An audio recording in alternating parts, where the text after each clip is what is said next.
Hello, fans, and welcome to This Day in Baseball, where we're going to bring you a full radio broadcast of today's game. And before we do that, I just want to thank Classic Baseball Radio, and there's a link in the notes where you can check out their full channel. They have many great radio broadcasts. And while you're listening to today's game, if you want to check out much more about the game and the players, look on the links below, and you're going to see links to player pages, the date the game happened, the year it happened, and the play-by-play. Enjoy the game, and check out the links while you're watching the game, and please don't forget to hit the subscribe button so that every time new content comes out, you're going to get that firsthand. And thank you again for checking out This Day in Baseball, and enjoy the game. So settle back with a tall glass of Rheingold, and we'll give you the starting lineup. For the New York Mets, it will be Chicago. Lead off behind the shortstop. Batting second base, Charlie Neal. Batting in the third position, in center field, Joe Christopher. Batter, Frank Thomas, playing left field. Batting fifth and back in the starting lineup at first base, Gil Hodges.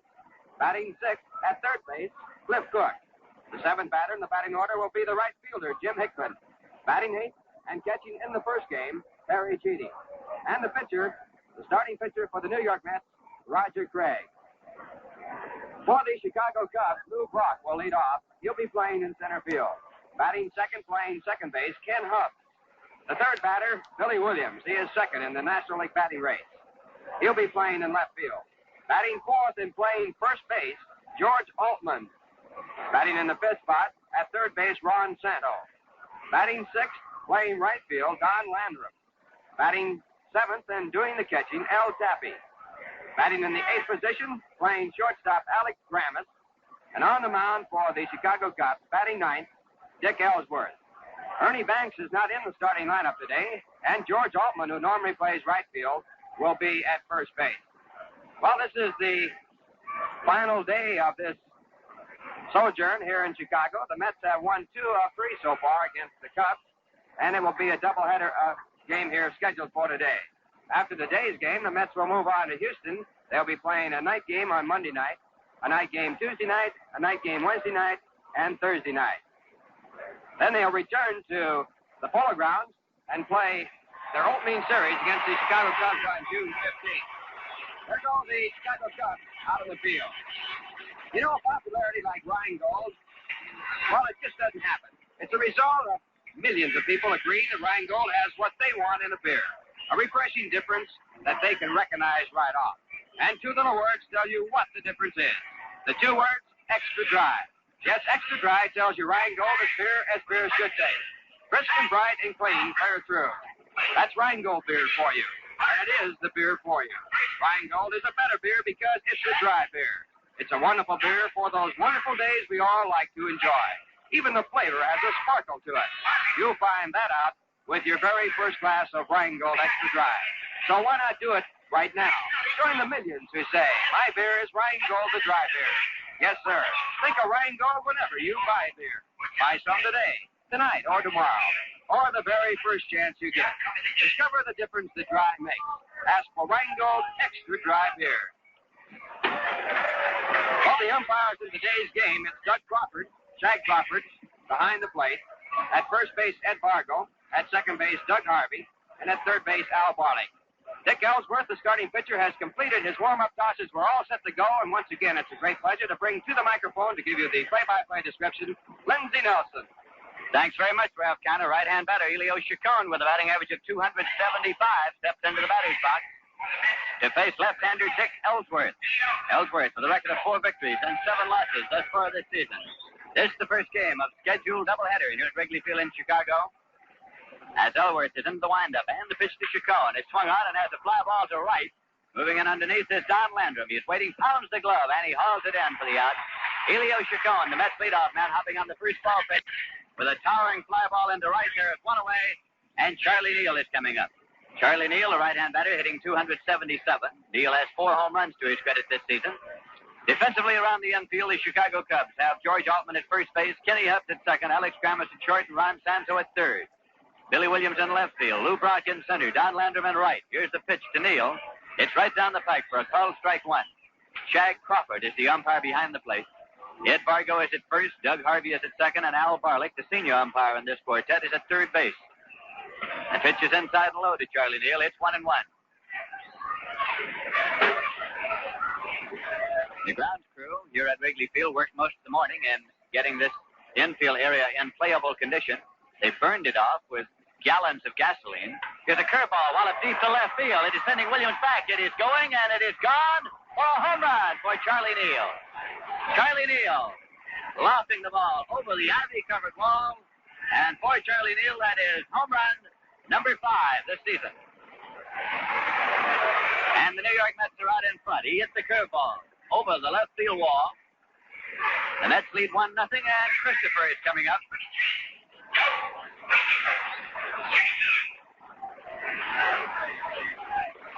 Joe Christopher playing center field. He's a right-hand batter, has good speed. Managed to Casey Stengel is batting in number 3 in the batting order here this afternoon.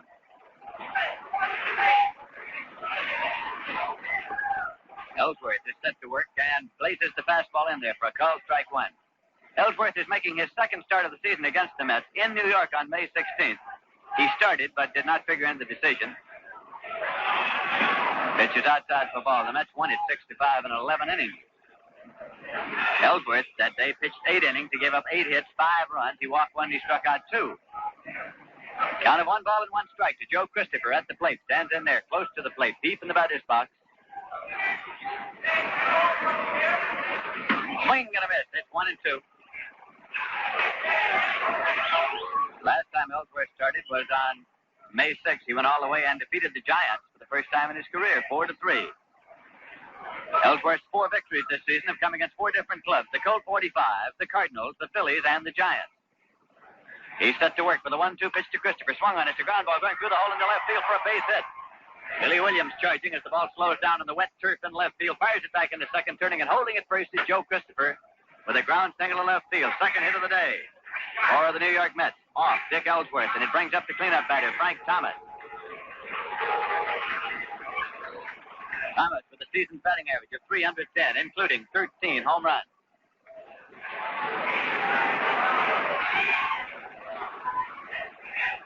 Thomas reaching down to get a handful of dirt. It's completely dry around the home plate area. And out there on the mound as well.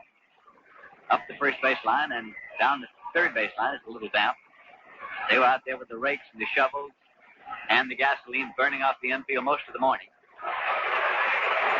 It is still extremely damp around the dugout areas. Here's a curveball cut on and full foul down into the dugout of the Chicago Cubs, located behind third base. The Mets occupy the dugout along the first baseline. It's a strike 1 count now to Frank Thomas. Pitchers scheduled to go in the second game today are Bob Anderson for the Chicago Cubs and Ray Davio for the New York Mets. Gil Hodges now swinging the bats in the on-deck circle for the Mets, back in the lineup today. At first, Christopher takes his lead. Here's the pitch to Thomas. Swung on, it's going through. Kinney Hubs at second. He moves over, steps on the bag, throws out to first base in time for the double play. A hard smash back through the box, but Kinney Hubs at second base was pulled over near the bag, fielded the ball, and simply stepped on the bag and threw on for the double play to retire the side. So in the top half of the first inning, the New York Mets got 1 run on 2 hits, no errors, and none left. And at the end of 1 half inning of play at Wrigley Field in Chicago, the score is the New York Mets 1 and the Chicago Cubs 0. You know, you've heard us say, it's beer as beer should taste. Well, think of that for a minute. Isn't that what you want in a beer? Don't you want a beer that's refreshingly dry to the taste, with a flavor that's brisk and bright and clean clear through? Well, that is Rheingold. Rheingold is brewed to be just that. Brewed of the choicest ingredients, brewed the long, slow, costlier way, Rheingold is everything you look for in a beer. And dry tells you why. Yes, extra dry means Rheingold's a better beer. It's a wonderful beer. And extra dry means Rheingold beer is more refreshing. And the more refreshing a beer is, the more you're going to enjoy it. So enjoy fine, cold Rheingold beer along with the game. Join the millions who have made Rheingold New York's largest selling beer.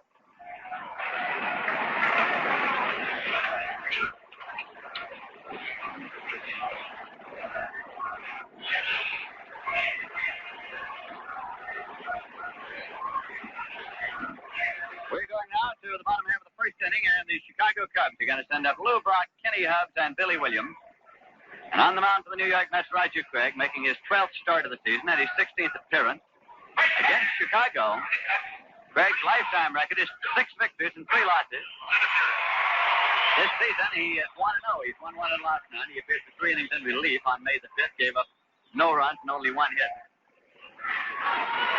Roger Craig is working here with 3 days rest. His last time out was on Wednesday, and he lost to the Phils 2-0. He worked 8 innings, gave up 2 runs on 8 hits. Craig's record this year, 2 victories and 8 losses. Here's the pitch to left-hand batter Lou Brock. Swung on and popped up in foul territory. Back of the bag at first, Gil Hodges coming over and makes the catch near the coach's box to the out. Lou Klein, coaching at first, moving aside there to allow Hodges to come on and make the catch. Charlie Metro, the head coach of the Chicago Cubs, runs the club from the coaching box at third. Now Kenny Hubbs, the second baseman, is coming up. Kenny Hubbs has a batting average of 270, and that includes 3 home runs. The Chicago Cubs are touting Kenny Hubbs for a spot on the National League All-Star team. Checks the swing and takes it outside for a ball. Cub followers will tell you that he makes the double play as well as anyone in the National League. He's only 20 years old. This is his first year in the Major League. But they think that he has a great future ahead of him. Checks this one and takes it for a called strike. It's 1-1. Gil Hodges in action at first base today for the New York Mets. He has been troubled with a bad leg since spring training in Florida. Swing and a miss at the plate. It's 1-2. Actually, Hodges says that first noticed the bad leg after he went to sleep on a butt in Florida during spring training. Waked up and there was a muscle condition there that bothered him, and he just continued to bother him. Swing and a miss out of curveball. He struck him out. So Craig gets Hubbs swinging. That is the first strikeout of the day for Roger Craig, and we'll bring up Billy Williams. Billy Williams, right now, the number 2 batter in the National League, with a batting average of 344. When this series started, Williams was leading the National League at bat. However, Philippe Alou of the San Francisco Giants is now up on top, hitting 349. Here is the pitch coming in high to Billy Williams. He is a left-hand batter. Became a regular just about this time last year with the Chicago Cubs and came on to be Rookie of the Year. Check swing, pop that is going into foul territory and on over into the stands back at the Cub dugout. No play on the ball. It's 1-1. To Billy Williams with George Altman swinging the bats in the on-deck circle. As Ralph kind of pointed out, Ernie Banks is not in the lineup for the first game of today's doubleheader. Yesterday, head coach Charlie Metro dropped Banks down from his customary number 4 spot in the batting order to the number 5 spot. And today in the first game, he has taken him out of the batting order and has moved George Altman to first base, putting Don Landrum into the lineup in the outfield to replace Altman. The count to Billy Williams at the plate is 1 ball and 1 strike. Here's the pitch swung out, and the fly ball going out. It's going to do Christopher coming on. Can't get it. They're playing Williams on the deep and pulled around toward right. Christopher had a long run, couldn't get to it. He dropped in for a base hit. First base hit of the day for the Chicago Cubs. Off Roger Craig gives him the runner at first. 2 men out, and George Altman, the cleanup batter, is coming up. At game time here this afternoon in Chicago, the temperature is 79 degrees and the humidity is 62%. The wind is from the southwest at 16 miles per hour. George Altman up among the National League leaders in batting with an average of 335. Standing in there now. Swinging a ground ball to the right side. Charlie Neal up with it on a big hop. Plays over to Gil Hodges. Altman has grounded out second to first. And the Chicago Cubs are out in the bottom half of the first inning with no runs on 1 hit, no errors, and 1 man left. And at the end of 1 complete inning of play at Wrigley Field in Chicago, the score is the New York Mets 1 and the Chicago Cubs 0. This is the 4th game of a 5-game series here at Wrigley Field in Chicago, and the Mets thus far have won 2 and lost 1 in the series. Mets have won 5 and lost 1 with the Chicago Cubs this entire season. And the Mets and the Cubs will be meeting at the Polo Grounds in New York next Friday night. Then on Saturday afternoon, it'll be a single game, and it'll be Ladies' Day and Camera Day, and then the Cubs and the Mets will meet in a doubleheader next Sunday afternoon at the Polo Grounds.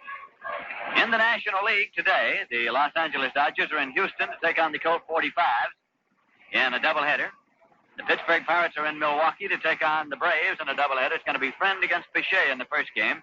San Francisco Giants are in St. Louis to take on the Cardinals in a doubleheader, and it's going to be Odell against Jackson in the first game. The Phillies are at Cincinnati to take on the Reds in a doubleheader, and it's going to be Hamilton against Jay in the first game. In the American League, the Baltimore Orioles are at New York to take on the Yankees in a twin bill. It'll be Pappas against Terry in the first game. Kansas City is at Los Angeles to take on the Los Angeles Angels in a doubleheader. The Chicago White Sox are at Minnesota to take on the Twins in a doubleheader. It's Harlan against Cott in the first game. Cleveland is at Boston to meet the Red Sox in the twin bill. It's Grant against Monbouquet in the first game. And the Detroit Tigers are in Washington to play the Washington Senators a doubleheader. At the end of 4.5 innings of the first game, it's the Senators 2, the Detroit Tigers 1. Rudolph against Reagan. Hicks and Boris have homered in that ball game. So that's the way the action is aligned in the major leagues for this Sunday afternoon. And here at Wrigley Field in Chicago, we're going to the top half of the second inning with Gil Hodges at the plate. Dick Ellsworth winds and fires low for ball 1.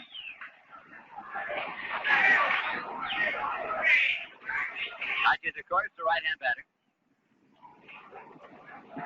Waits for the pitch from Ellsworth and takes it. A fastball in there for a call, strike 1. Hodges has a season's batting average of 308, and he has 8 home runs this season. While he has been out of action with the bad leg, the New York Mets have missed the big bat as well as his defensive prowess. One of the finest fielding first basemen the game is known. Here's a drive to right field. Landrum is coming on fast, and he can't get to it. He's driving in for a base hit. Don Landrum playing Hodges rather deep in right field. And got a late jump on the ball and came on but not fast enough to get it. So Gil Hodges has a base hit. That is hit number 3 for the Mets. Off Dick Ellsworth, and it will bring up Cliff Cook.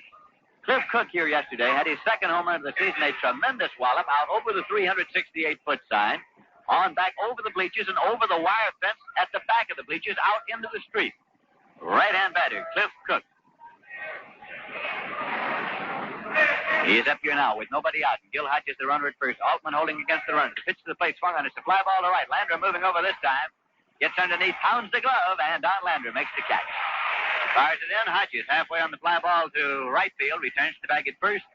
There's one away, and rookie right fielder Jim Hickman is coming up. Hickman is hitting 266, and he has 7 home runs. And this young fella has turned in some sparkling defensive plays in the outfield this season for the New York Mets. This is Hickman's first season in the major leagues. He played at Portland last year, the Pacific Coast League, but has shown that he has good speed and he has a good arm. He can play that outfield and has hit well enough to stick around and with good power. Ellsworth pitch, slow curve. It's in there for a call, strike 1 to Jim Hickman. Harry Cheedy has now moved to the on-deck circle for the New York Mets. Cheedy is the catcher in the first game of today's doubleheader. He's a right-hand batter against the left-hander Dick Ellsworth, who's into the stretch. The pitch is on the way, swung on. It's a ground ball, going up the middle for a base hit. Gil Hodges moving on down to second. Hodges still favors that leg a little bit. He's not running freely at all. There was no chance whatsoever for him to go to third on the ground ball up the middle, and so he took it easy getting on down to second base. As Lou Brock came up with the ball, relayed it in. The Mets have runners at first and second. As Hickman gets the base hit in his first time up here today, and Harry Cheedy's coming up with 1 man out. The Mets are leading in this ball game by a score of 1-0 over the Chicago Cubs. Catcher Elvin Taffy has gone out to the mound to have a word with Dick Ellsworth, and now comes back to assume his position behind the plate. Harry Cheedy has gone back to the dugout to get a helmet he had forgotten. It's extremely slushy and muddy in the area between the plate and the dugout. A little water standing there as we were down there before the ball game. Same thing is true, of course, on the other side of the diamond over toward the Cubs dugout. And the outfield area is extremely damp. The ground balls that have been going out there so far slow up considerably in the wet grass, so the outfielders have to charge them. They don't get any help from the balls hit hard to the outfield on the ground. Here's the pitch to Cheedy. Slow curveball that is hit deep to left field. A fly ball. Williams moves over and calls, and Williams makes the catch to the out. There's no advance. Hodges and Hickman returning to second and first, respectively. As Harry Cheedy out on the first ball hit and sent a high fly ball out into left field where it was caged by Billy Williams.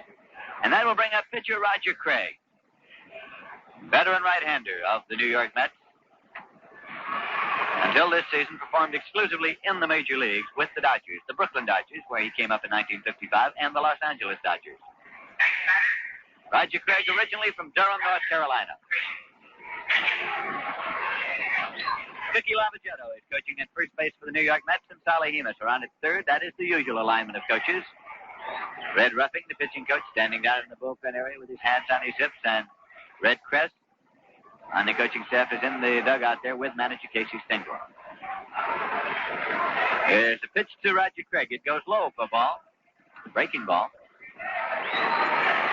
Elio Chacon now in the on-deck circle. The Mets are leading the Cubs by a score of 1-0 by virtue of Charlie Neal's home run with nobody on in the top half of the first inning. And the Mets right now have runners at first and second. Pitch is swung on. It's a ground ball, and he's going up the middle. It is fielded by the shortstop. Alex Grammas flips over to Ken Hubbs for the force to take him out of the inning. So Roger Craig has forced Jim Hickman at second as Alex Grammas went over to field the ground ball, flip it over to Kenny Hubbs for the force. And in the top half of the second inning, the Mets got no runs on 2 hits, no errors, and 2 left. And at the end of an inning and a half at Wrigley Field in Chicago, the score is the New York Mets 1, the Chicago Cubs 0. And coming up now, a musical pitch with an interesting switch.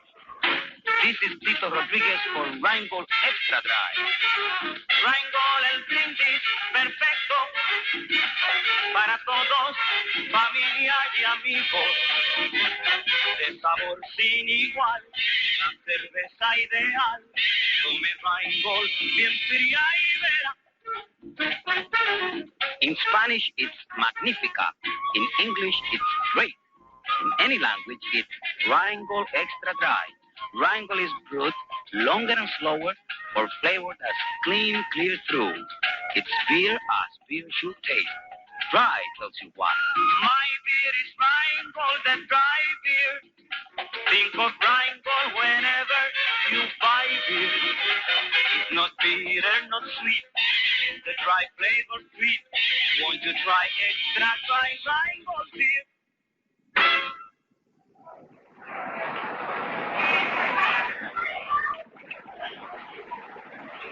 As we go to the bottom half of the second inning now, the Chicago Cubs will send up Ron Santo, Don Landrum, and Elvin Tappy to face Roger Craig.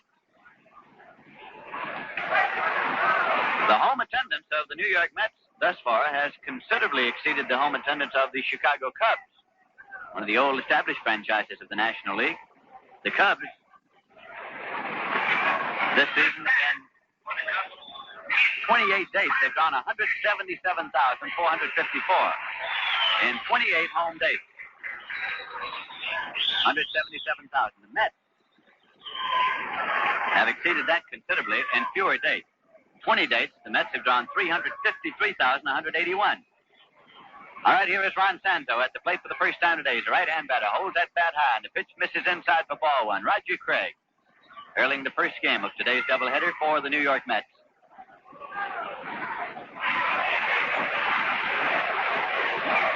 Pitch to Santo. Misses outside for ball. 2 balls and no strikes now.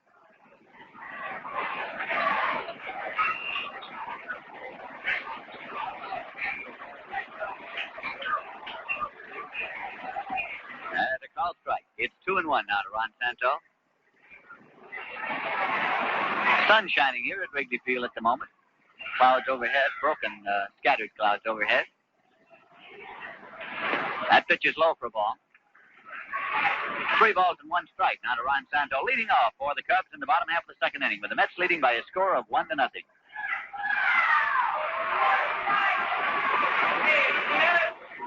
Here's a 3-1 pitch to Santo, swung on, and it's hit through the hole in the left field for a base hit. Frank Thomas coming on, gets the slow rolling ground ball on the wet turf, fires it back in, and turning and holding it first is Santo. With a single to left, the second hit of the day for the Cubs off Roger Craig, and it brings up Don Landrum. Don Landrum's a left-hand batter. The Chicago Cubs got him from the St. Louis Cardinals recently, along with Alex Grammas from the Cardinals.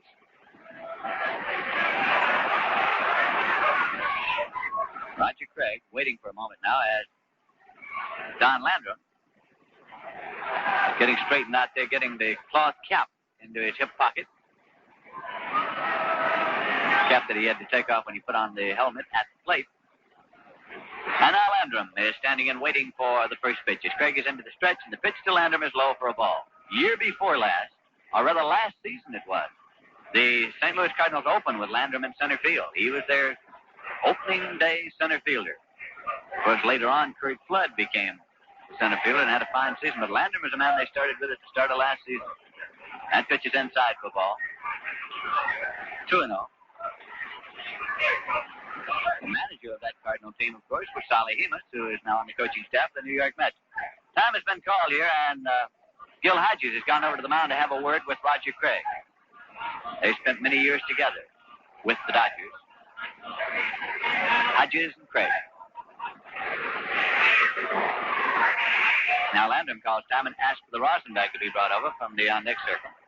Powders a little rosin on the handle of the bat and goes back around and stepping. He's a left-hand batter. Cliff Cook is even with the bag at third base for the New York Mets. As Craig throws over to first, not in time. Craig has one of the better moves to first base for a right-hand pitcher in the National League. Throw over, and they hung up. They picked him off. Craig and Hodges has to throw down to Chacon, and he tagged him. He was picked off so far that he didn't try to get back to the bag at first. Instead, he went on to second. So it goes 1-3-6 if you're scoring. So Gil Hodges and Roger Craig have collaborated on a pickoff as they have done before this season. And that one was effected beautifully.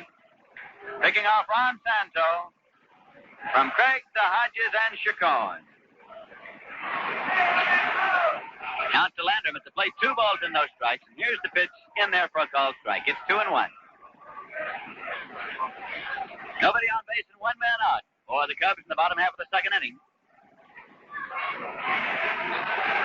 Here's a ground ball to the right side. It's foul up the first base line, falling off. And actually, Craig, who had come off the mound, tried to field it, follows it right on over and fields the ball over near the coaching box at first.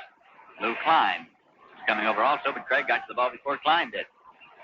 Umpire Shag Crawford behind the plate exchanges balls. It's 2-2. Anytime a ball gets over there in that wet area today, he'll have to exchange and get a dry one into play.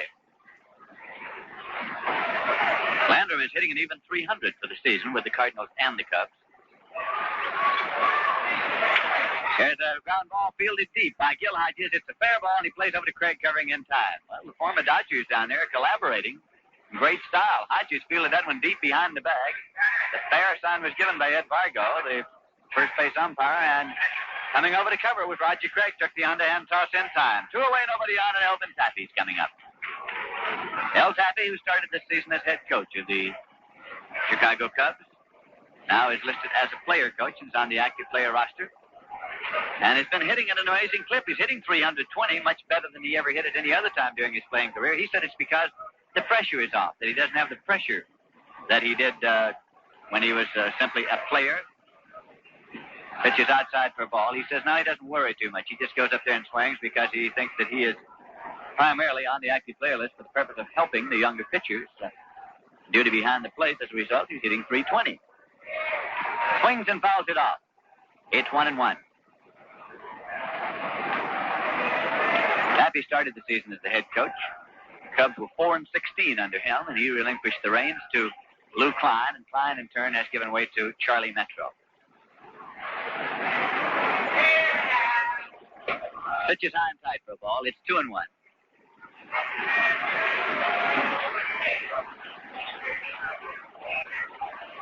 Members of the multiple coaching staff of the Chicago Cubs think that one of its greatest attributes is the fact that when you lose your job, you don't get fired. Here's a pitch coming inside. It's 3-1 now to Taffy.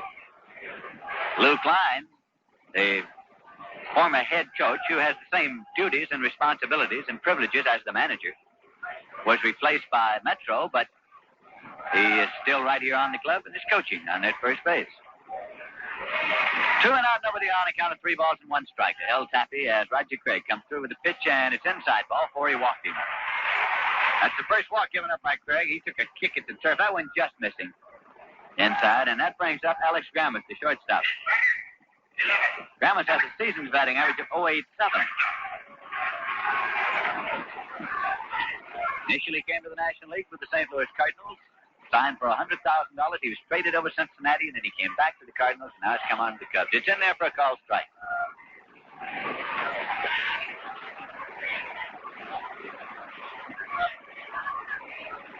Elvin Taffy taking short lead down that first. Hodges not trying to hold him on. Curveball is belted foul down the third baseline between Charlie Metro and the coach's box and the bag. Continuing on out into the Cub bullpen area located down the line in left field. You're at Wrigley Field in Chicago. Harry Cheedy's gone out now to have a word with Roger Craig. Cheedy started his major league career here at Chicago with these Cubs. Manager Casey Stengel was on a pregame show with Lou Boudreau, who broadcast the Cub games with Jack Quinlan here in Chicago. Casey got a big hand from the crowd. Pitches outside for a ball. Because most of them had read in the newspapers about Casey's show after the game yesterday. He appeared on a post-game show with Jack Brickhouse, who does the telecast here, in the midst of a rainstorm and an electrical storm, and they stood there under an umbrella and did the show. Pitches outside for a ball. It's 2-2 now. And then when the show was over and Casey started back to the dugout in a downpour, there was a youngster soaked there in the box seat area asking for an autograph. So Casey stopped and autographed the scorecard for the youngster in the midst of the downpour. 2-2 pitch. Swung on, and it's foul ball right down into the dirt in the batter's box, and the count holds at 2-2 to Alex Grammas.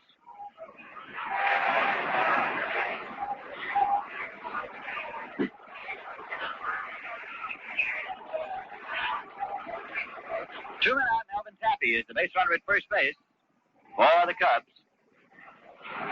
The Mets are leading by a score of 1-0 by virtue of Charlie Neal's first inning home run. Here's the pitch swung on and foul back onto the screen, out of play. Count continues to hold at 2-2 to Alex Grammas, the shortstop, who is batting number 8 in the batting order for the Chicago Cubs.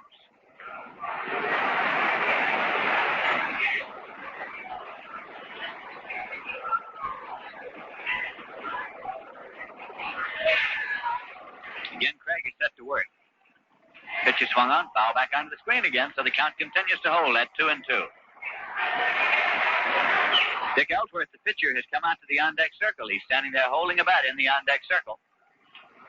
A little unusual for a pitcher to come out there and take his place in the on-deck circle. Jay Hook of the New York Mets does it continually, but most pitchers prefer to stay in the dugout until it's time for him to come up.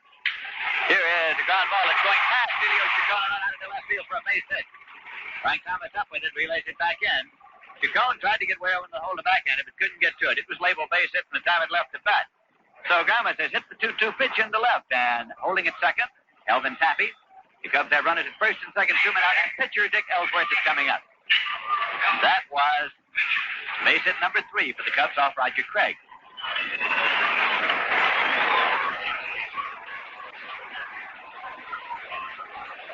Ellsworth is a left-hander all the way. He bats left as well as pitches left. And he's facing right-hander Roger Craig, who is into the stretch, and the pitch to Ellsworth is outside for a ball. Ellsworth's been up 24 times this season. He has 2 base hits. He has drawn 7 walks.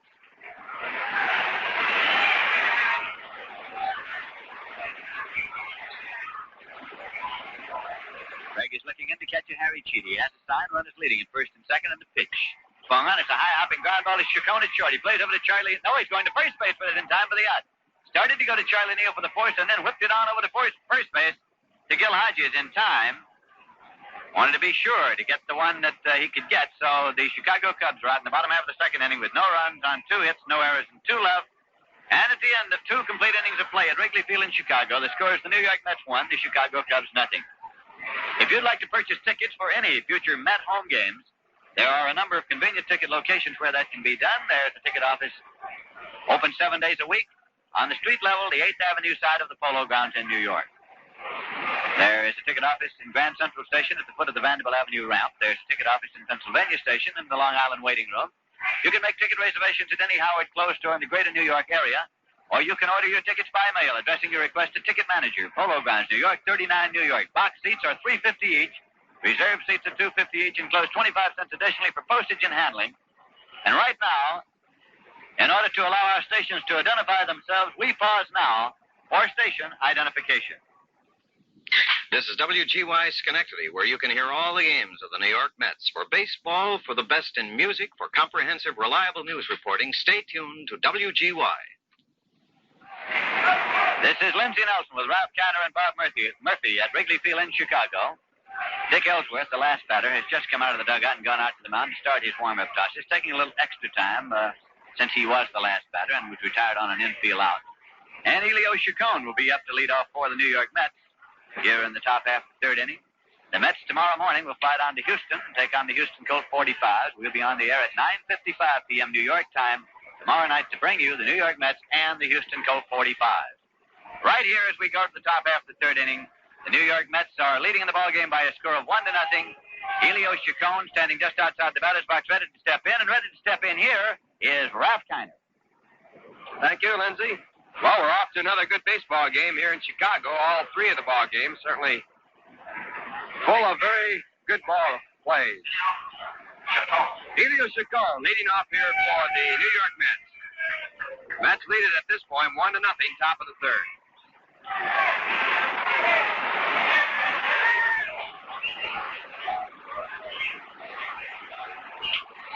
And the first pitch to Chacon is bunted foul down towards the first base side, strike one.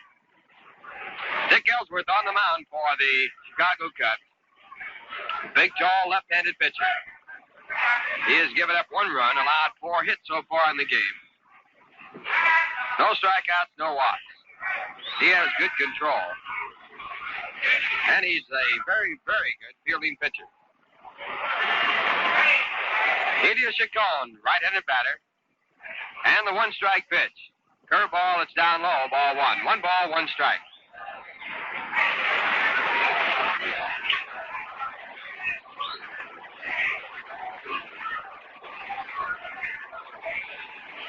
Back to the plate, and the ball is way inside. Chacon has to do a little jig to get out of the way. Ball 2.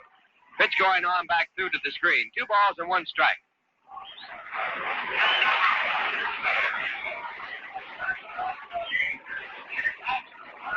Ellsworth has a record of 4 wins and 7 losses on the year. This is his 16th appearance and his 12th start for the Chicago Cubs. No record against the New York Mets. The 2-1 pitch to Chacon. Again, an attempt at a bunt, and it's fouled off. So the strike goes down, and it's 2 strikes and 2 balls. Ron Sandow, the third baseman, playing deep at third base, so Chacon trying to catch him napping there. Shortstop is Alex Grammas. The second baseman, Ken Hubbs. The first baseman is George Altman. There's one right back at Ellsworth, and he catches it on the line.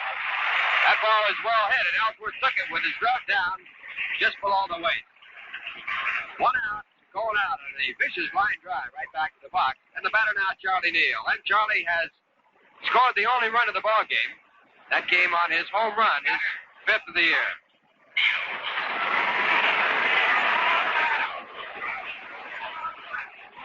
First pitch to Charlie Neal, swung on and fouled straight back. Strike 1. Ellsworth led the National League pitchers in fielding. One time he handled 41 without an error.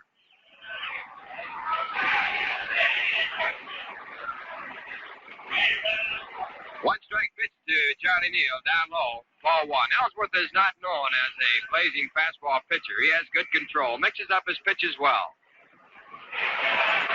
First time he pitched against a major league club, he pitched a 4-hit shutout. The 1-1 pitch to Charlie, swung on and fouled away, strike 2. That was back in 1958. In fact, it was June 6, 1958, in the annual Boys Benefit game here in Chicago. And he shut out the Chicago White Sox. Ironically, every year it seems that the Cubs always beat the White Sox in their city series. White Sox, of course, have had the much better record over the past 15 years. There's a swing and again a foul ball. And the count holds a 1 ball and 2 strikes. Cubs have not been in the first division for 15 years. Last time they were in the first division back in 1946. They finished 3rd that year after winning the pennant in 1945.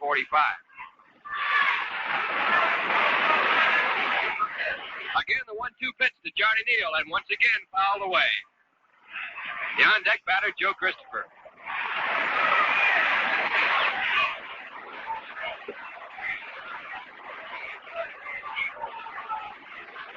One out, the score 1-0 in favor of the Mets, top of the third. Ellsworth back to Neal with a curveball is down low, ball 2. 2 balls and 2 strikes. Charlie's home run for the only run of the game, a line shot that just cleared the fence on top of the wall in straightaway left field. That's the furthest part of the left field area. There's a well there, and the ball has to be hit further down in straightaway left field than it is in left center. Next pitch to Charlie Neal is ball inside. Ball 3. 3 balls and 2 strikes now. The count all the way out.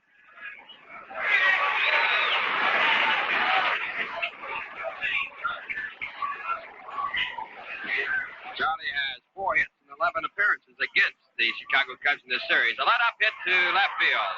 Billy Williams going back now has to come in, and he makes the catch. 2 outs now, the batter, Joe Christopher. Joe 1 for 1 in the ballgame. He singled to left field after Neal's home run for the only run of the game. Joe playing center field, bats from the right-hand side.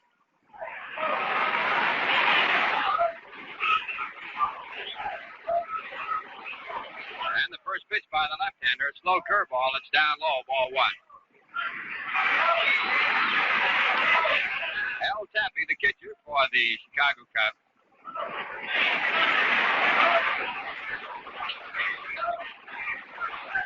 Now Ellsworth back to Tappy, and it's taken low again, ball 2. 2 balls and no strikes.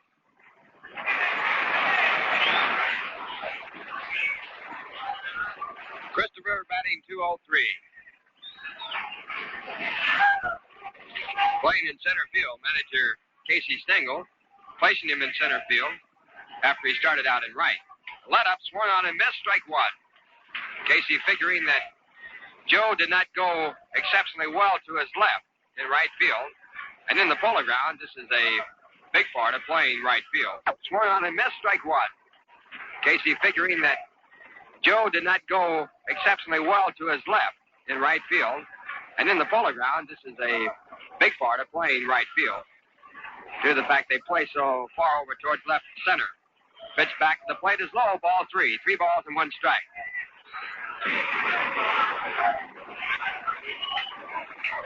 So with 2 outs, the count 3-1. Dick Ellsworth takes time on the mound. The on deck batter is Frank Thomas.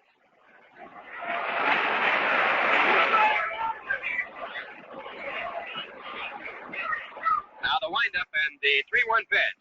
Taken outside, ball 4. So Ellsworth walks his first man, and that brings up Frank Thomas.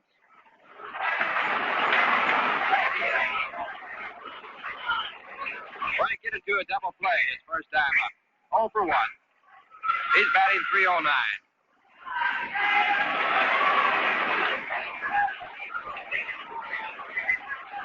Years ago, the fans in the left field bleacher area used to throw gum out to the left fielder that played for the Cubs. I asked Frank if they still did that. He said, no, they gave it up. Naturally, there's a pitch that swung on and hit high in the air towards the shortstop side. The shortstop, Ramos, is there, and he makes the catch. And that retires the side. So, in the inning for the New York Mets, no runs, no hits, there were no errors, 1 walk and 1 man left. And the score at the end, 2 1/2 innings of play. The New York Mets won, the Chicago Cubs, nothing. You know, fans, any time is a good time to enjoy the brisk, bright flavor of Rheingold, but it goes especially well with these wonderful days coming up. Yes, wonderful days call for the wonderful taste of Rheingold Extra Dry, a taste that's brisk and bright and clean clear through. Rheingold, you know, is beer as beer should taste, and dry tells you why. It tells you that Rheingold is brewed the long, slow, costlier way, brewed extra dry to be extra refreshing. So better stock up now and have plenty of cool, refreshing Rheingold Extra Dry in hand. Enjoy those wonderful days with the wonderful beer, Rheingold Extra Dry. Speaking of enjoyment, the Mets will move on to Houston, then return to the Polo Grounds on June 15th to open up a 4-game series with the Chicago Cubs. And on June 16th, they're going to have a special day out at the Polo Grounds, Camera Day. So all you camera fans, from 12 to 12:45, you can take pictures of the Mets at your request, and there will be prizes awarded for the best pictures taken. That's Camera Day, June 16th. Also Ladies' Day, and the Cubs against the Mets. Moving to the bottom half of the third. The Cubs coming to bat. Roger Craig is the pitcher, and the leadoff man in the third for the Cubs is Lou Brock. Left-handed batter playing center field, and the first pitch to him, a strike call. Mets lead it 1-0. As a result of a home run by Charlie Neal. Cook at third base playing about 60 feet away from Lou Brock, left-handed batter. Pitch, a curveball that catches on the outside corner, strike 2. Now Cook moving back at third with the 2-strike count and the possibility of a bunt attempt practically eliminated. And Roger Craig into the windup, and the pitch is just outside. The same curveball, but missing just a degree outside of the plate. 1 ball, 2 strikes. Brock 0 for 1 in the ball game. He came on at 264.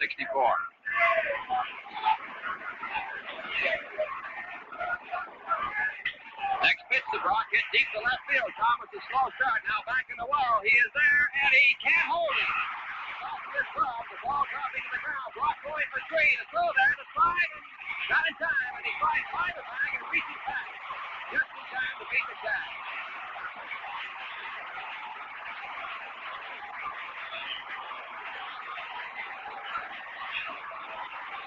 Frank Thomas in left field went back in the hole in that well portion and left, and it's a little harder than it looks because you're never too sure where the wall is as it comes out. And Frank wasn't sure, and at the last minute as he guarded against the wall, he reached out to catch the ball that was off of his glove.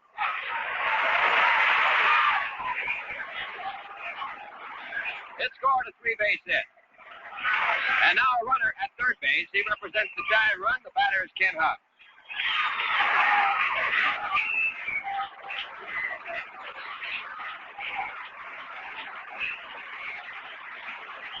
Huff playing second base. That's right-handed. Infield playing back. They're going to give up the run. It's early in the ball game. And the first pitch to Huff. The curve that's outside. Ball 1. Cubs now with no one out and a runner at third base. He represents the tie run in the ball game.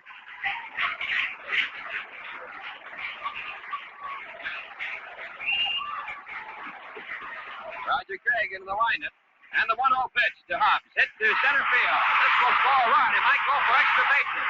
Pittsburgh back by the warning track. Can't get to it. Off the wall. Scoring from third base. No block. Here goes Hobbs to third. The slide and not in time.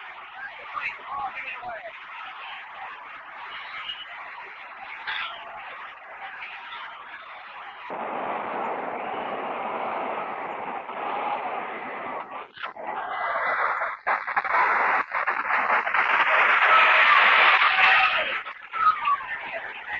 That ball was well hit. Joe Christopher going back and watching the ball. He went back and never get to the wall. The ball was to the wall. Joe jumped high in the air and at the same time hit the wall coming down. The ball off of the wall and off of the glove, rolling back away from center field, which allowed Hubbs to come in from third base, to go to third base, and allowed Brock to score from third. Brock would have scored in either case, whether the catch was made or not. Now the batter, Billy Williams, and the first pitch to him is down low, ball 1. Williams sliced the single to left center field his first time up.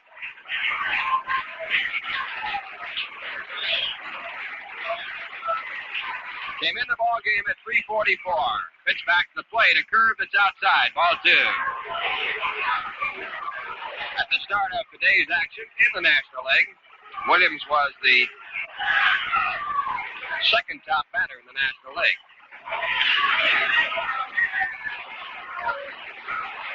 Top man, Felipe Alou, hitting 349. A let-up hit hard to the first baseman Hodges. He backhands the ball, throws to Craig covering, and holding at third base is Lou Brock. Good play by Gill at first base. 1 out now, and the batter is George Altman.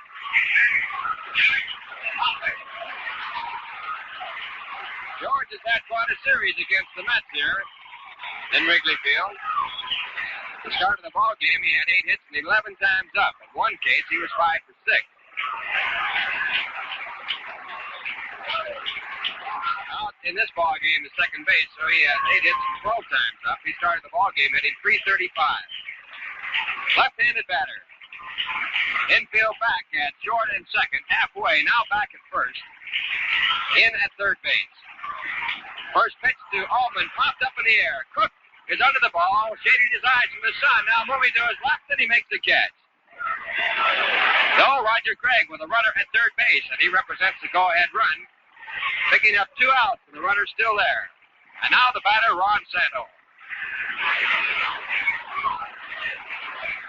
Santo has 1 hit and 1 time up.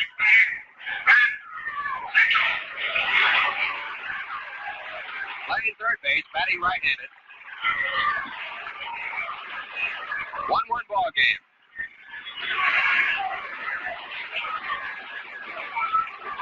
Two men down in the bottom half of the third inning, the first game of two. Roger into the full windup, and the pitch to the plate to Sano is inside, ball one.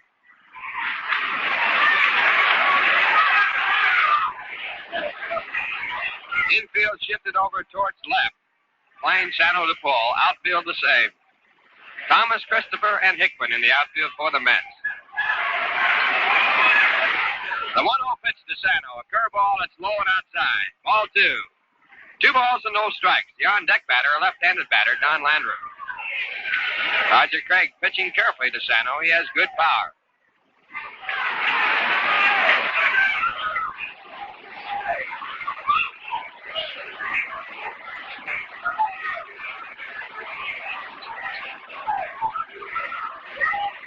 Craig taking time. Now has the sign. And the 2-0 pitch. Call strike one. Right through on the inside corner. 2 balls and 1 strike. Plenty of sunshine here now. Outfielders with sunglasses in left and center. And also in right. It's a bright day. And a high sky.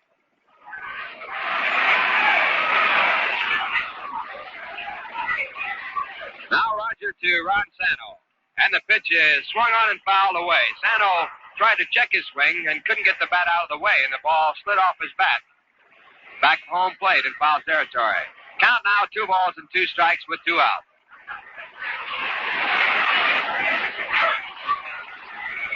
Ken Hubbs at third base. He's there as a result of a triple which drove in the only run for the Cubs. Drove in Lou Brock from third, and he had tripled. Now the right-hander with a 2-2 pitch. Hit to left field, a line drive. Thomas is there, though, and he backs up and makes the catch, and that retires the side. So in the inning, the Chicago Cubs score 1 run. They had 2 hits, 2 triples. There were no errors, and 1 man was left on, and the score now at the end of 3. The New York Mets won, the Chicago Cubs won. Well, let's take a look at the other games played around the major leagues. In the National League, no action yet in Houston. The Dodgers playing a doubleheader there. At Pittsburgh, in the first of a doubleheader, the Pirates out in front by a score of 2-0 after 1 1/2. Friend pitching for the Pirates and Pache going for the Milwaukee Braves. And they scored their 2 runs on a home run by Mazeroski. In St. Louis, the San Francisco Giants, who now are in second place, are trailing the Cardinals by a score of 3-0 at the end of 1. Odell and Jackson, the starting pitchers in that ball game. San Francisco has lost 4 in a row, and they're on their way to number 5. St. Louis, a red-hot club after a long losing streak, has won 5 in a row. That's the first game of 2. Bailey, a home run in the second. In Cincinnati, the Philadelphia Phillies trailing Cincinnati 4-1 at the end of 2 1/2. Hamilton pitching for Philadelphia, Joey J. for Cincinnati. That's the first game of a doubleheader.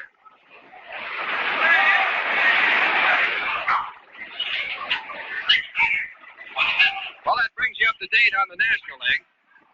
Here's a New York score. Baltimore 2, New York 0 at the end of 2 1/2. In that game, it's Pappas and Terry. Herzog got a home run in the second. First pitch to Gil Hodges is swung on and fouled away, strike 1.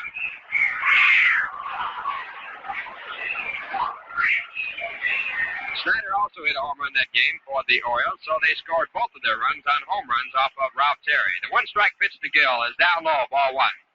Right here, the score of the ball game all tied up 1-1.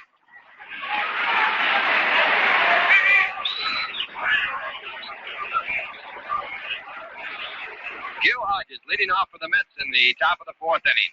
Dick Ellsworth with a pitch that's outside, ball 2. 2 balls and 1 strike.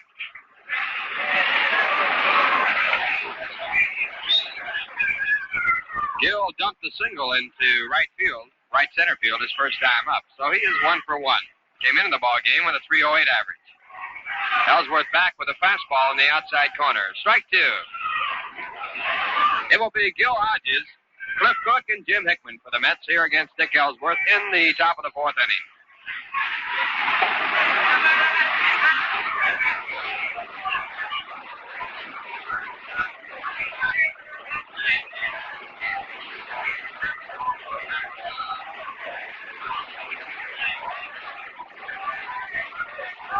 Ellsworth taking time on the mound now, has the sign and winds up.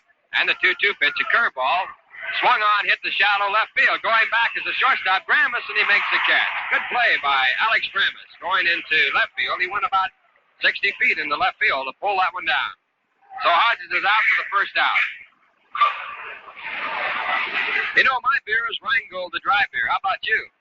Just about enough time to open up or order up a Rheingold before Cliff Cook comes to bat.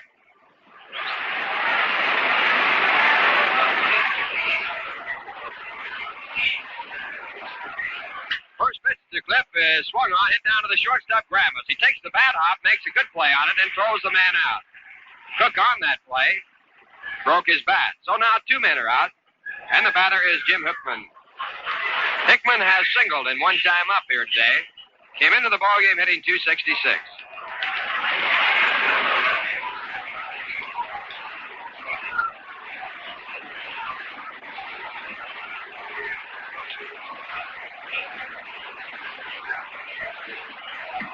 First pitch to the right-handed batter is down low, ball 1. 1 ball, no strike.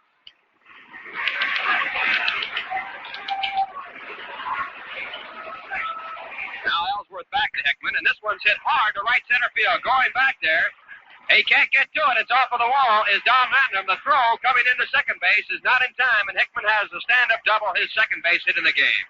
That ball was a line drive to right center field, hitting high off the wall, just at the area near the top of the wall. And so Hickman, with 2 outs, is out at second base, and the batter's Harry Chidi.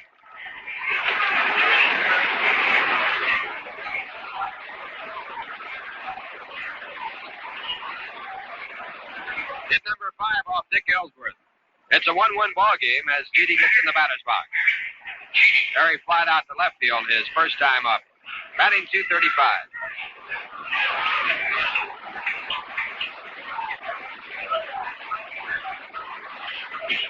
First pitch by Ellsworth is a curveball that's dug out of the dirt by El Tappy, ball 1.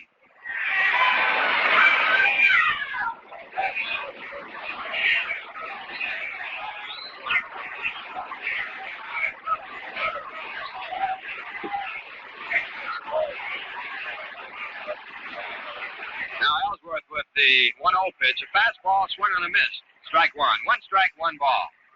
Here's the final. Washington defeated Detroit 2-1 as Rudolph pitched a 5-hitter to win it. Losing pitcher was Reagan. Washington 2 runs on 4 hits. Detroit 1 run on 5. Next pitch to Harry Chidi is inside, ball 2. 2 balls and 1 strike.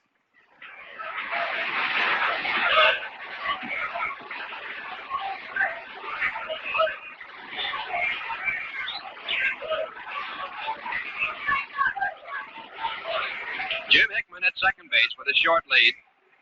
1-1 ball game, top of the 4th inning. Now Hickman moving off. And the pitch back to Chidi is a curveball swung on, chopped down the 3rd. Sano coming in, makes a nice play in the ball and throws his man out. And that retires the side. In the inning for the Mets, no runs, 1 hit. There were no errors. 1 man left to score at the end of 3 1/2 innings of play. The New York Mets won. The Chicago Cubs won. Now here's the score on cigarettes. If you figure you're losing out with a brand that's tasting hotter and drier with every smoke, make a real switch. Come all the way up to Cool. Your cigarette's not tasting cool enough unless you're smoking cool.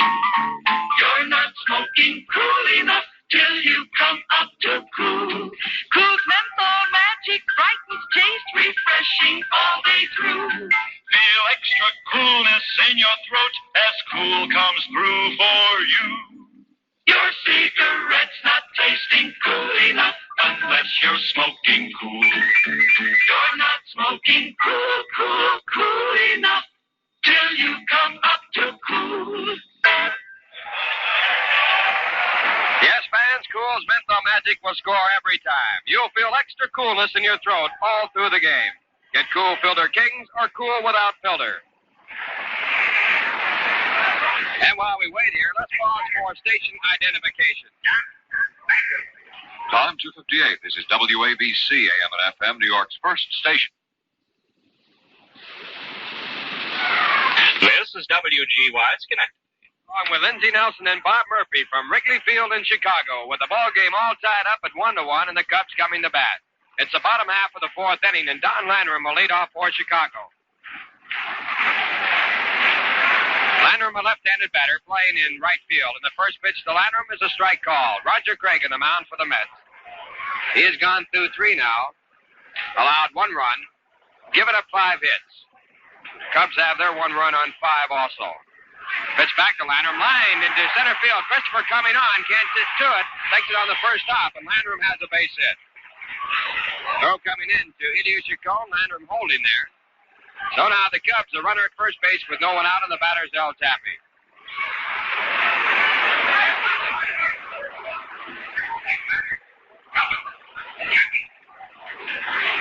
Tappy walked his first time up, the only walk issued by Roger Craig.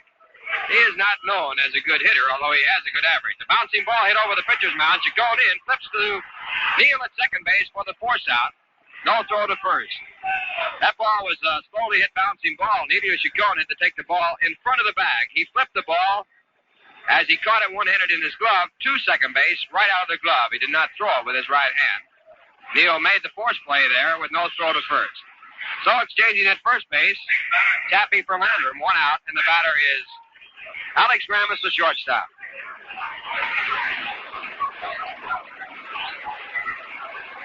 Ramis singled to left field his first time up.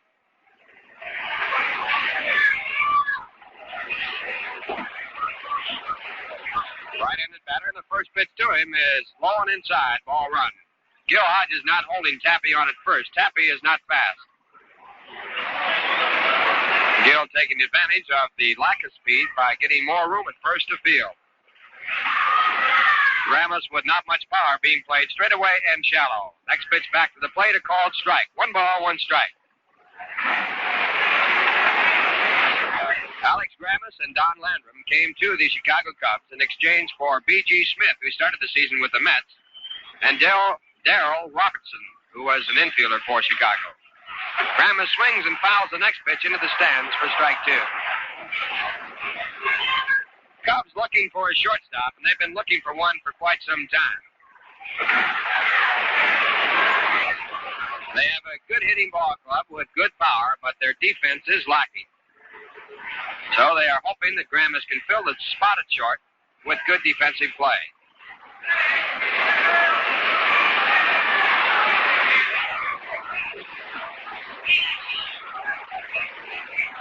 1 ball and 2 strikes. Roger Craig returns to the plate, and again it's fouled straight back. So the count will stay at 1 ball and 2.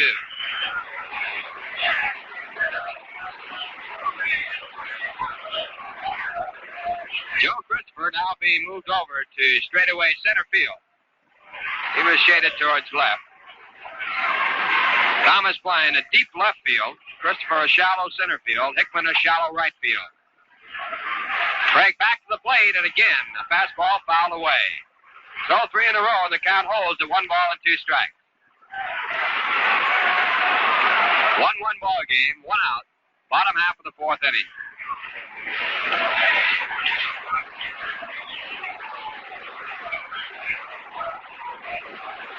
Roger Craig into the stretch, and the pitch to the plate is fouled again. So 4 times in a row, and 4 times. The count stays at 1 and 2.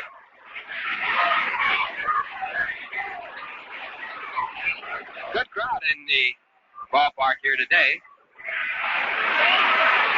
The on-deck batter is Dick Ellsworth, the pitcher, and he, like Jay Hook, in the on-deck circle. He doesn't wait his turn in the dugout. He's a good hitter. There's a curveball hit deep to left field. Thomas will go back in the well. He's by the warning track, and he makes the catch. And the throw coming in chases El Tappy back to first base. So 2 men are out now as Ramis goes down with a long drive to Thomas in deep left field. And that brings up Dick Ellsworth.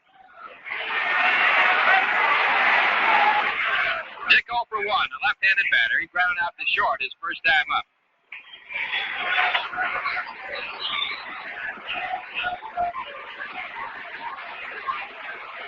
This fella had quite a high school career. Ellsworth takes the first pitch, a curve. Ball 1. In high school, Ellsworth won 110 games and lost only 5.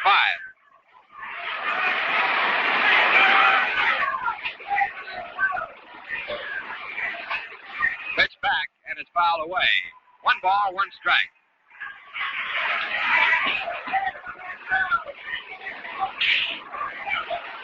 Ellsworth went to high school in Fresno, California. He also played American Legion baseball. Chokes up on the bat about 3 inches. Now the 1-1 pitch by Craig to Ellsworth. The slider outside. Ball 2. 2 balls and 1 strike.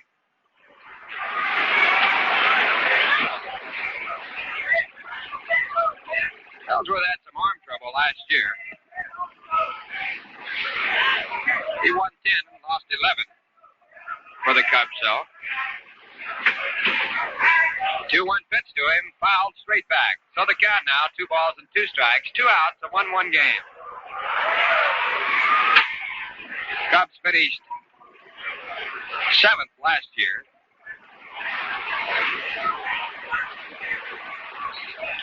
So with the 7th place club, anytime your pitching record beats the win and loss average of the ball club, you're doing a pretty good job. There's a fastball, swung on a miss, strike 3.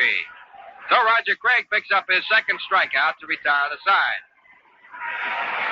In the inning for the Chicago Cubs, no runs on 1 hit. There were no errors. 1 man left in the score at the end of 4 innings complete. The New York Mets won. The Chicago Cubs won. Now as we move to the top half of the 5th inning, once again, here is Lindsey Nelson.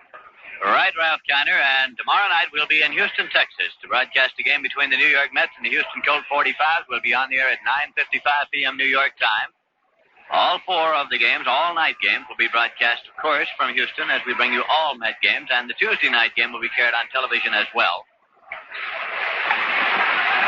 Monday night, Tuesday night, Wednesday night, and Thursday night. And, of course, you can follow the Mets all season long on radio and television, but if you'd like to follow them even further, you can do that with the New York Mets yearbook by reading the history of each player, and there are pictures. There's also a history of the many sports events that have taken place at the Polo Grounds through the years. And the Met yearbook is on sale at the Polo Grounds at each home game. And if you'd like to order a Met yearbook by mail, you can address your request to Yearbook, Polo Grounds, New York, 39 New York, and close 50 cents for each copy of the yearbook that you wish. If you're driving to a home game for the New York Mets this season, keep in mind, please, that the parking lots at Yankee Stadium are open for all Met home games, as well as the parking lots at the Polo Grounds. We'll be going now to the top half of the 5th inning, and the New York Mets will send up Roger Craig, Elio Chacon, and Charlie Neal with the score tied here, 1-1. The Mets got their 1 run in the top half of the 1st inning. Charlie Neal hit a home run over the left field fence, and the Chicago Cubs got their 1 run in the bottom half of the 3rd inning when Lou Brock tripled and was brought home by a succeeding triple by Ken Hubbs. Now here is Roger Craig. Been up 1 time, and he forced Jim Hickman at second base. He is nothing for 1 today. Facing the left-hander, Dick Ellsworth, with a season's record of 4 victories and 7 losses. The slow curveball goes high, and it's ball 1.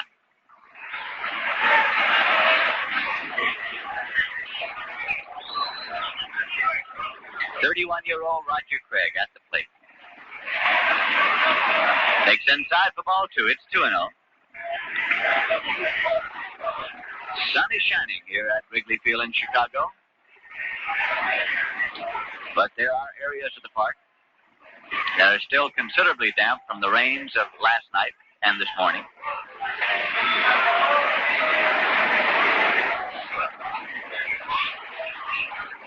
The pitch is in there for a called strike 1. Fastball. It's 2-1.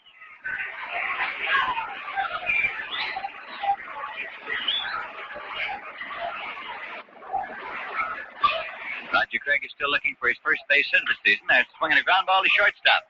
Taken by Gramus, up with it. He throws on to Altman at first, and Craig has grounded out. 1 away. Nobody on base, and Elio Chacon, the leadoff man, coming up. He flied to right, and he lined out to Dick Ellsworth in the 3rd inning. Chacon is nothing for 2. He's hitting 273 for the season. 1 triple and 5 doubles. Chacon has batted in 14 runs. Selected off the roster of the Cincinnati Reds by the Mets. Here's a swing and a ground ball to 3rd, taken by Santo. He fires on to first to Altman in time, and Chacon is grounded out. Santo to Altman, 3rd to 1st. 2 men out, nobody on, and Charlie Neal's coming up. He has had a home run, and he flied to left field. 5 home runs this season for Charlie Neal.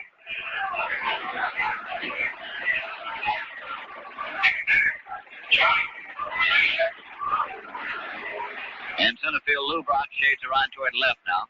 On the right-hand batter, Charlie Neal, as left-hander Dick Ellsworth comes on with the pitch, and it's low for ball one. 2 men out and nobody on base for the Mets batting in the top half of the fifth inning. That pitch is low. It's 1-1. Or rather 2-0. 2 balls and no strikes. Joe Christopher kneeling in the on-deck circle.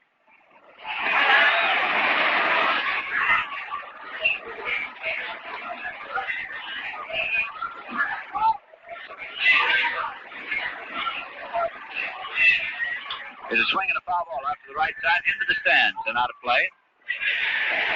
2 balls and 1 strike now to Neal.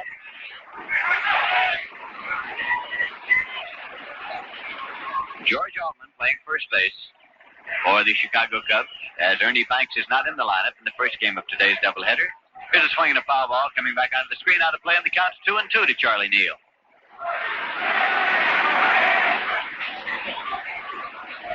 The Chicago Cubs have first-year men at second base and center field. Kenny Hubbs at second base, Lou Brock in center field. Brock has been a tremendous defensive performer out there in center field for the Chicago Cubs, with an excellent arm as well. Here's the 2-2 pitch. Swung on and foul back onto the screen, out of play. So the count holds to Charlie Neal at 2-2. Shortstop has been something of a problem for the Cubs this season. They've played Andre Rogers there. They moved Santo over there at one stretch and had Jim McKnight playing third. They've had Darryl Robertson there before he was traded to the Cardinals, and they have Alex Grammas playing there right now. Swing and a miss. He struck him out to retire the side. That is the first strikeout of the day for Dick Ellsworth.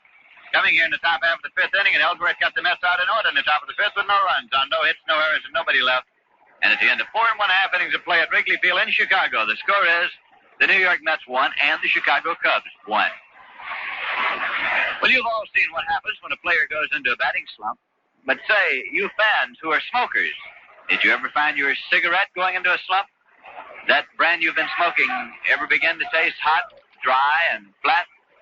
When your cigarette begins to strike out on you, it's time you made a change, a real change. It's time you came up to Cool. Fact is, your cigarette's not tasting cool enough till you come up to Cool. That's because Cool's menthol magic actually brightens taste. It's refreshing all day through. You'll feel extra coolness in your throat all day long. Extra coolness no other cigarette can give you. And that's why right now is the time to come up, all the way up to Cool. Get Cool Filter Kings or Cool without filter. Now, on with the game. The makers of Cool are happy to be playing such a big part in bringing you these games, and they especially hope that you're enjoying this one.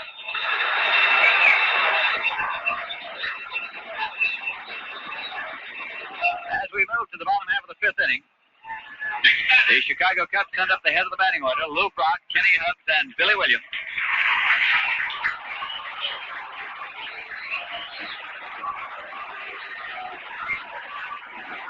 Lou Brock started the day with a batting average of 264. He has 6 home runs this season.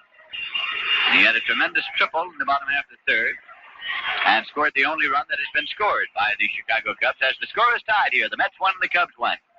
Roger Craig goes into the windup, and the pitch to the left-hand batter swung on and missed for strike 1. Chipped, actually, back into the big glove of Harry Cheedy. It is impossible to tell from the stands, or from the dugout for that matter, on many occasions when a ball is barely tipped back into the catcher's mitt, and so for that reason, the umpire gives a tip sign. Pitch comes inside, pops out of the big glove of Cheedy, and comes all the way back, so it's 1-1.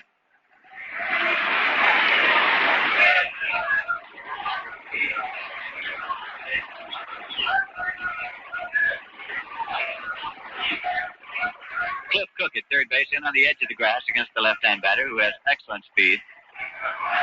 Here's a drive out into left field. It's going to drop in for a base hit. It's one hopped out there by Frank Thomas, fired back in. And Lou Brock opens up the bottom half of the fifth inning with a single to left for the Chicago Cubs.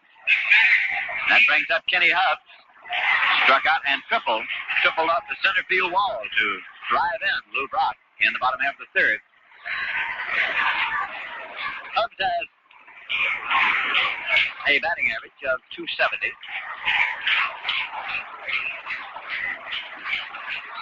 Has a throw to first base on Lou Brock. Roger Craig and Gil Hodges collaborated to pick off Ron Santo in the bottom half of the second. Has another throw over, but not in time. Craig has an excellent move over there for a right-hand pitcher, and with Gil Hodges there, he's even more effective. As these two men, of course, played together for many years and collaborated very well. Throw over, close play, but he's back safely. That brings a few ohs and ahs from the crowd. Lou Brock got a pretty good lead. Well, he shortens up this time. Doesn't take as long to lead. Now it's Craig upon the rubber. He lengthens out again. His pitch to the plate is low for a ball. 1-0.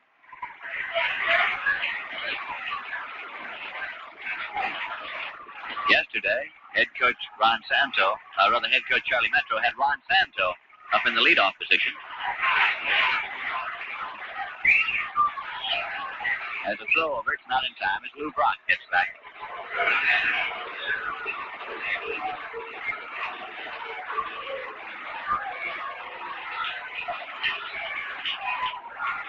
Throw over, close play, and him diving back in, grabbed the bag with his bare hand. Gil Hodges wastes no time at all in getting that ball on a runner. Once it's over there, he sweeps that big glove right down onto him. The count to Kenny Hubbs at the plate is 1 ball and no strikes. Brock leads at first. A leisurely throw over this time.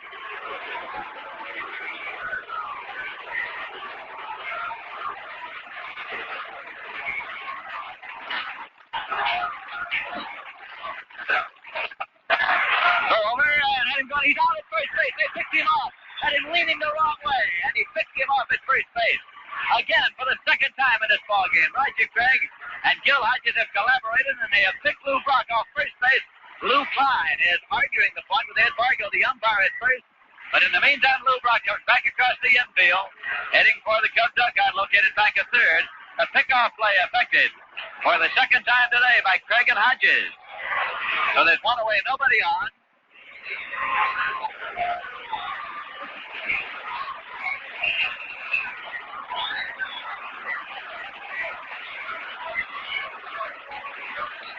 Kenny Hubbs steps back into the batter's box now. Pitch. Taken for a call strike. 1-1 is the count. The scoreboard count was swept clean, and so umpire Shag Crawford behind the plate looks at his indicator. Indicates 1-1, and it comes up on the scoreboard that way now. Curveball is cut on and fouled off. It's 1-2. The score is tied here. The New York Mets won and the Chicago Cubs won, with the Cubs batting in the bottom half of the fifth inning.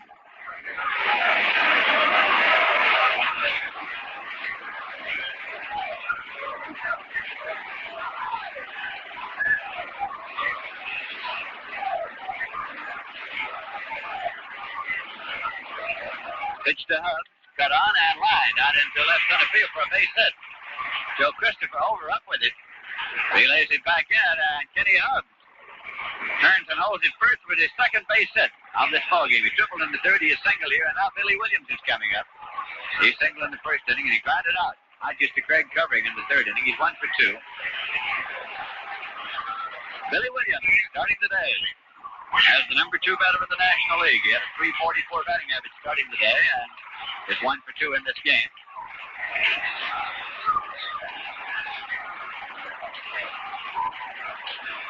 Left-hand batter.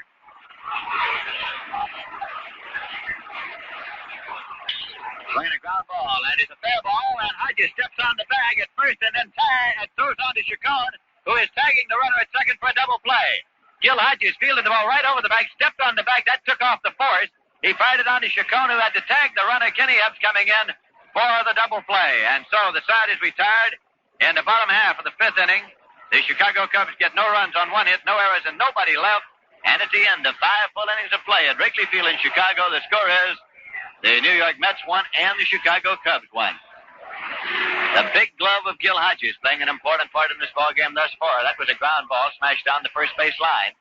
And it was taken by Hodges just behind the bag. He stepped on the bag, that took off the force, but then he fired on to Chacon at second in time to get him out of there. Well, what is the one thing most people associate with baseball? Well, I'll bet that if you ask, the answer you'd hear most often is an ice-cold glass of beer. And if those people happen to be New Yorkers, well, then that beer has just got to be Rheingold, New York's favorite. And what accounts for this popularity? Two words tell you: extra dry. You see, dry beers are lighter, more naturally refreshing. They let more flavor through to you. And Rheingold is the extra dry beer. Extra dry to be extra refreshing. And after all, isn't that what you want in your beer? Sure it is. So why wait? Order up or pour yourself a glass of refreshing Rheingold and enjoy it along with this game. You'll join the millions of people everywhere who say, my beer is Rheingold, the dry beer. It's beer as beer should taste.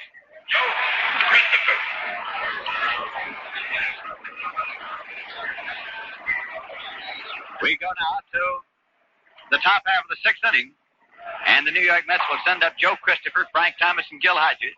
Christopher has singled and walked. He's 1 for 1 in this ballgame, facing the left-hander Dick Ellsworth, who winds and fires. Slow curve goes high for ball one. In Milwaukee, the Pittsburgh Pirates got 3 runs in the top of the fourth. They now lead the Milwaukee Braves 5-0 at the end of 3.5 in the first game. It's Bob Friend pitching against Ron Fichet. Here's a swing and a miss by Christopher. It's 1-1. Bill Mazeroski has hit 2 home runs in that ballgame for the Pittsburgh Pirates.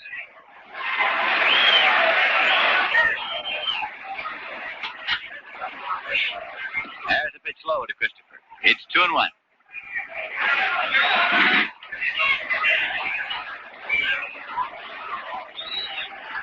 It's the Mets 1 and the Cubs 1 here at Wrigley Field. First game of a scheduled doubleheader. There's a pitch low. It's 3-1 now to Christopher. Manager Casey Stengel has Christopher batting number 3 in the batting order.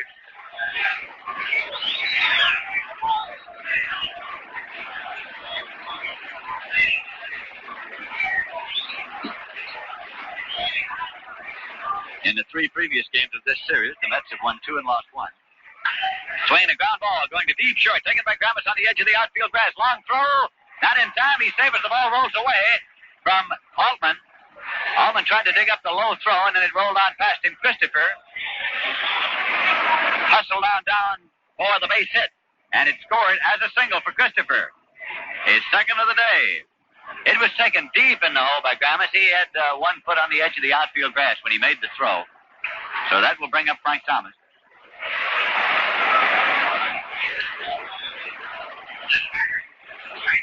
Thomas has been up twice without a hit in this ballgame. Left-hander Dick Ellsworth into a stretch. Staring over that Christopher. Here's the pitch. Slow curve is in there for a call. Strike 2 to Frank Thomas. George Altman, the first baseman, holding against the runner Christopher at first base. With 2 strikes on Thomas, Ron Santo now goes back to play a deep third base, and he's moved over near the line. He had been in anticipation of the possibility of sacrifice attempt here in the 6th inning with the score tied 1-1. So now with 2 strikes on Thomas, he's playing a deep third base. Gramus is pulled over in the hole. And now Ellsworth walks off the rubber, goes back behind the mound, takes off his glove and rubs up the ball. Lou Brock in center is pulled way over in left field. And the left fielder, Billy Williams, pulled over near the line. Pitches inside to Thomas. It's 1-2. And the right fielder, Don Landrum, is moved way over towards center. So that there is a tremendous space out in right field. 1 ball and 2 strikes. Frank Thomas. Their ball comes in low, and it's 2-2.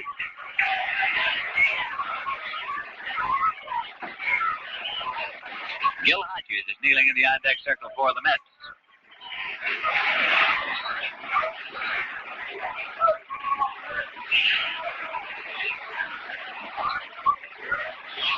2-2 pitch. He tried to check it, but umpire Shag Crawford said he butted around for the strikeout.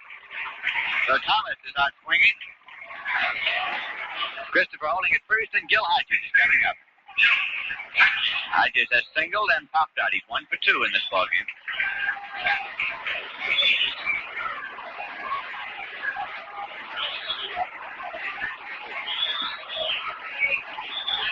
And they do not change the defensive alignment in the outfield on Hodges. They play him exactly the same way they played Thomas.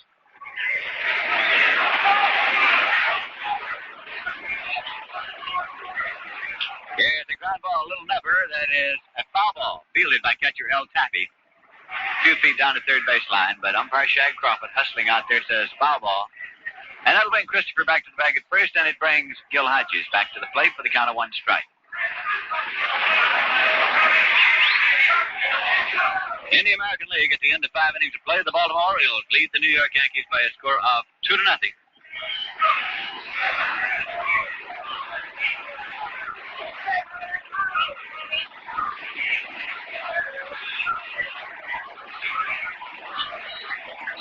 He's running. Here's a check swing foul ball. Christopher going on the pitch, and Hodges checked it and fouled it off. 2-strike count now to Hodges.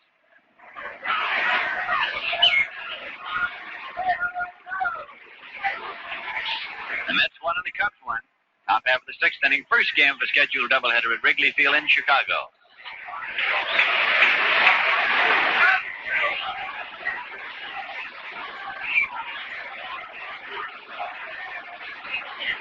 Throw over, and Christopher gets back safely.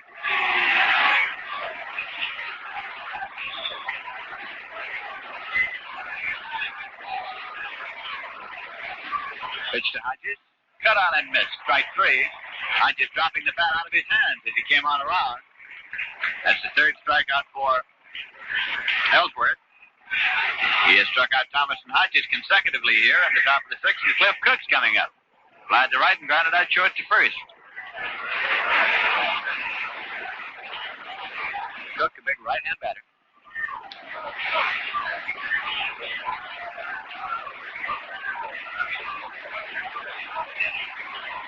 Left-hander Dick Ellsworth into a stretch position.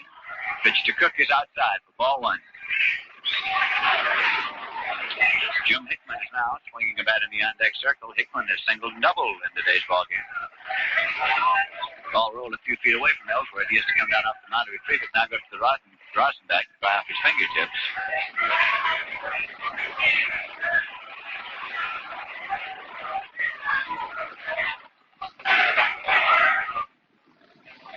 Pitch to Cliff Cook. Swung on and has the drive going out into right field. It's going to drop in for a base hit. Cook was on his way to third. Ball is fielded now by Lou Brock and left center Christopher. Comes way around and he is held up, and the ball was dropped by Kenny Hubbs. At second, he would have had a good shot at Christopher, who took a wide turn and then was held up by Solly Hemus. But he was far off the bag, and as Kenny Hubbs took the relay and prepared to fire it on to Ronzando at third, he dropped the ball. Runners at first and third with 2 men out. It is a base hit, of course, for Cliff Cook out in the right center field.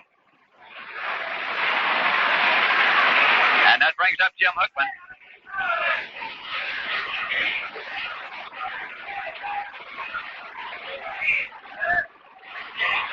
Christopher turned second, of course, flying, and ball does not get much of a roll in the wet outfield grass, and Lou Brock was the first man to it out there, picked it up, and Christopher took the turn at third and kept coming on, right on coming until Solly Hemus, the coach, who had come way down the line, gave him the stop sign, and he was so far around that they might have had a play on him, except for the fact that Kenny Hubbs dropped the relay throw. Now, here is Jim Hickman at the plate, waiting for the pitch. Slow curve is hit on the ground, foul. It's fielded by Solly Hemus in the coach's box at third. Some of the finest fielding plays of this series have been made by Hemus right there.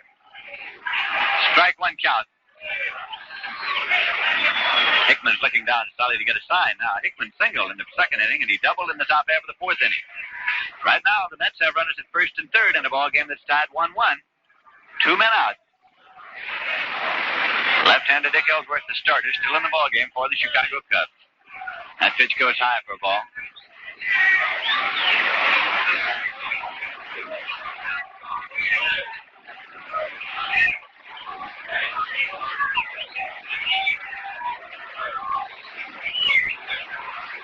Jim Hickman is batting number 7 in the batting order for managing Casey Singles Mets. Another's lead at first and third.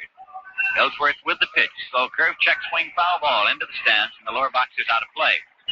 So that's 1 ball and 2 strikes now to Jim Hickman. Matt Piper comes out with a fresh supply of baseballs for Shag Crawford. And right now, in order to allow our stations to identify themselves, we pause now for station identification.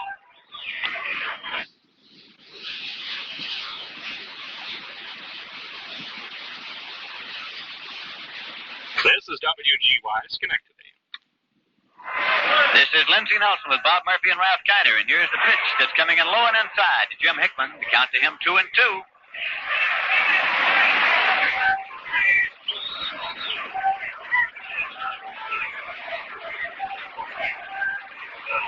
The Mets making a bid here in the top half of the 6th inning. Scheduled pitchers for the second game, Ray Davio for the New York Mets and Bob Anderson for the Chicago Cubs. Davio, recently recalled from Syracuse. He was on the Mets roster at the start of the season. Here's a 2-2 pitch. Curveball, cut on and full foul. Fan in the front row of the box seats muffed his opportunity for a souvenir. The ball dropped back onto the playing field, and Coach Lou Klein comes out of the dugout, retrieves the ball, and fires it over to the ball boy, who in turn gives it on to Pat Piper, the keeper of the baseballs. Below these many years here at Wrigley Field in Chicago.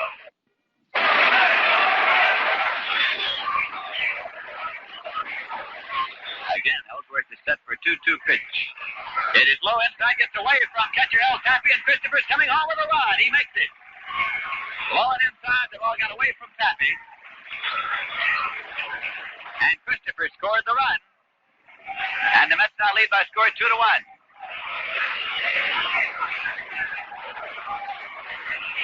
No decision yet from the official scorer. It is scored as a wild pitch now. Scored as a wild pitch charged against Dick Ellsworth. Cliff Cook moved on to second, of course, on the play as Christopher dashed home from third.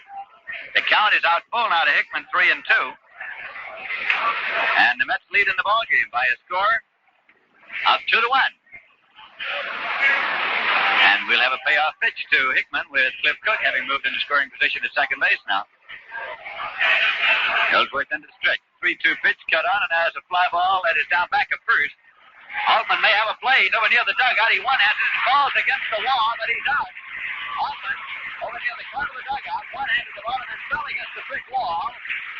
And on down, sliding down the wall to the ground, but he made the catch, and Hickman is fouled out. So Altman back in the bag at first, in the corner of the dugout, and in the top half of the 6th inning, the Mets got 1 run on 2 hits, no errors, and 1 left, and at the end of 5.5 innings of play at Wrigley Field in Chicago, the score is the New York Mets 2 and the Chicago Cubs 1. Well, here we are, about 1/3 of the way through the first great year of the return of National League Baseball to New York, and we think this time it's here to stay. You know, New Yorkers are great people, great sports fans, and they've proven that in their support of the New York Mets. They deserve a National League team, and Ryan Gold is proud to be able to help make that possible by bringing you these play-by-play broadcasts. We'd like to wish that the Mets make as many friends in New York as Ryan Gold has over the years. You know, year after year, Ryan Gold has more fans in New York than any other beer, and the reason is simple enough. Ryan Gold is the dry beer, and that means a big difference in taste. Dry tells you that Ryan Gold is brewed the long, slow, costlier way to taste brisk and bright and clean clear through. Why don't you enjoy a cold glass of Ryan Gold right now, along with this game, and join the millions who say, my beer is Ryan Gold, the dry beer.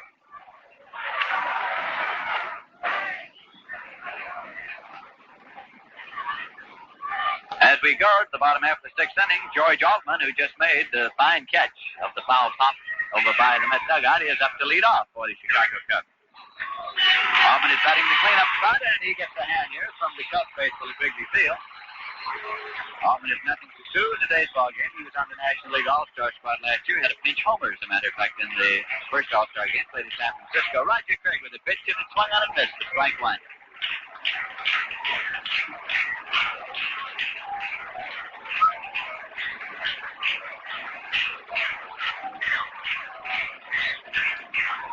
Altman's a big left-hand batter. Swings and misses. Strike 2. High fastball.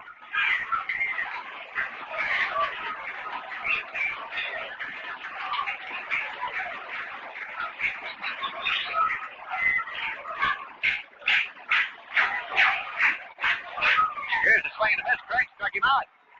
Strikeout number 3 for Roger, and it's one away for the Cubs. Nobody on, and Ron Santo is coming up. He's 1 for 2. Santo's batting number 5 in the batting order.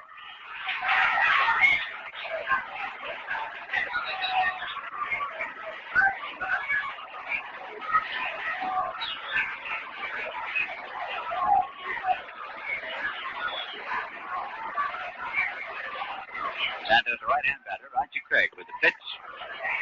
It's high for ball 1.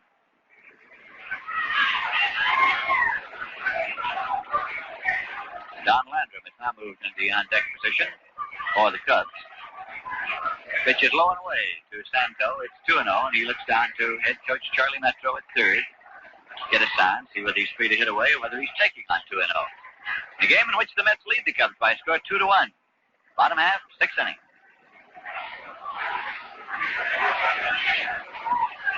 It's low. Ball 3, out 3-0 now to Santo.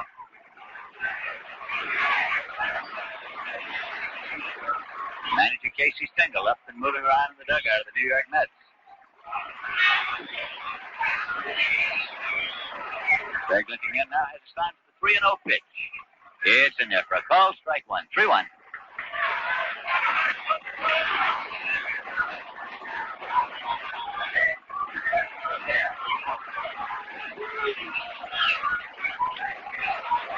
Swinging a foul ball coming back. So the count is 3-2 now.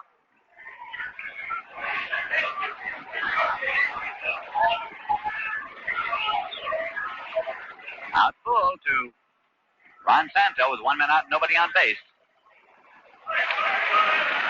Swinging a ground ball taken by Cliff Cook on a high hop at 30. Sidearms it on over to Gil Hodges at first in time for the out.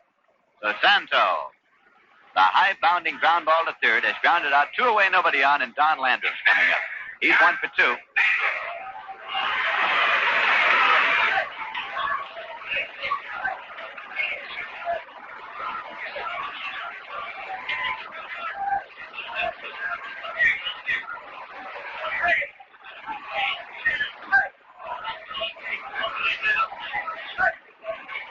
Here's a swing and a ground ball going back through the middle and all the way through for a base hit. Up with it is Christopher, fires it back in, and Landrum turns and holds it first with his second base hit of the day. That one smashed right back through the box. Roger Craig waved at it on the way through. 2 men out, and Elvin Tappy, the catcher, coming up.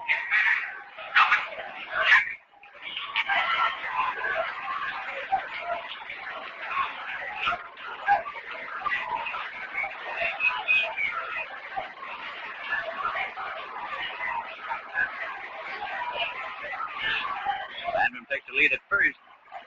Started to shorten up as Craig just sort of bluffed to toss over before he ever got up on the rubber. Now he does throw over. Not in time. He's back safely. Twice in this ball game, Craig has picked runners off first base. Gil Hodges over there holding against the run. Here's a leisurely throw over. Landrum gets back safely. Tappy has walked and hit into a force play.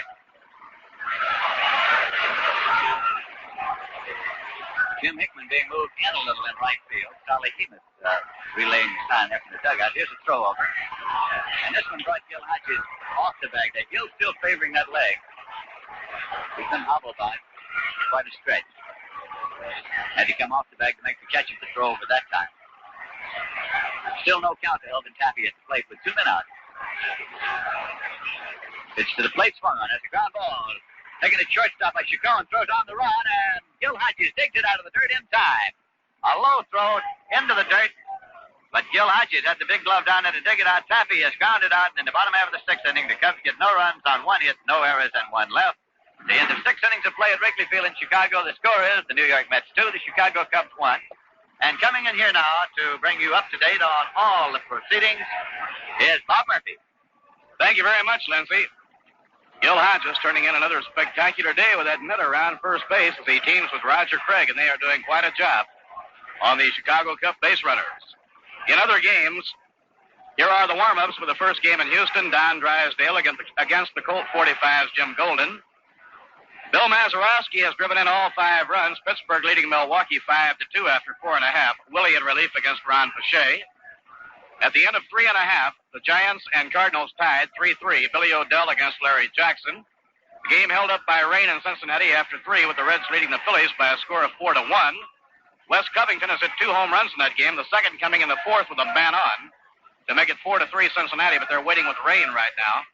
After 5 1/2 at Yankee Stadium, the Orioles 2, Yankees nothing. Pappas against Terry. Home runs by Herzog and Snyder. Kansas City and the Angels played 2 on the West Coast at Dodger Stadium. At the end of 6 in the first game, Minnesota leading the Chicago White Sox 6-1.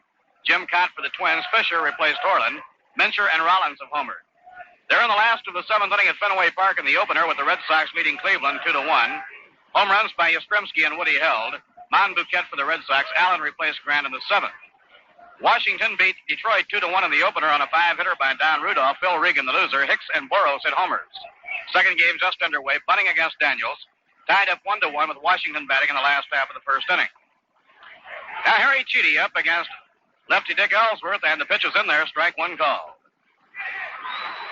Harry 0 for 2 has flied to left and grounded out third to first. Bounced foul. That ball hit him in the right leg and carried him away. And the count, strike 2.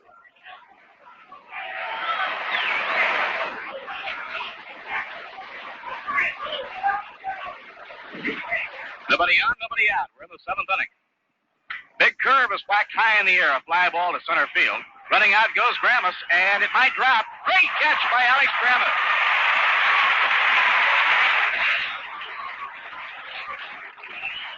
Beautiful play by Alex Gramus.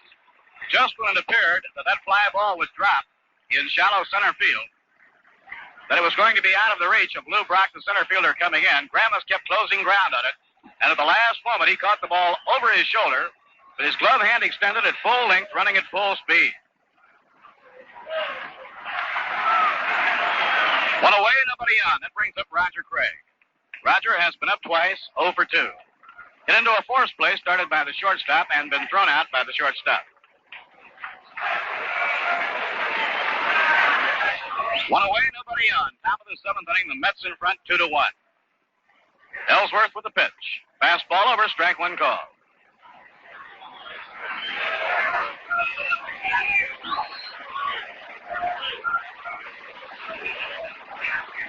Now the pitch on the way to Roger Craig. Breaking ball in there, strike 2 call.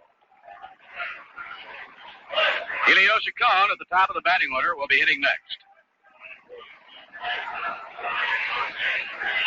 New York 2 runs on 7 hits. The Chicago Cubs 1 run on 8 base hits. Outside and high, 1 ball and 2 strikes to Roger Craig.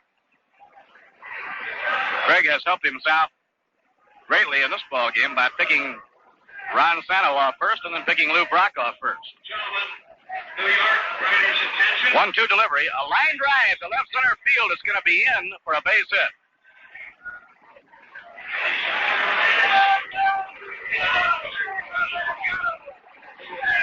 So Roger Craig,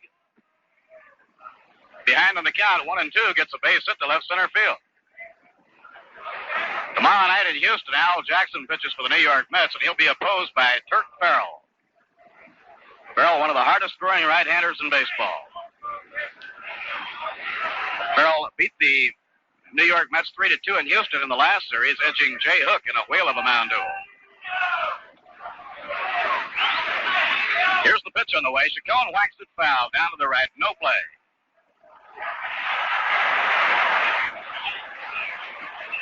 Roger Craig on first. 1 down. We're in the top of the 7th inning.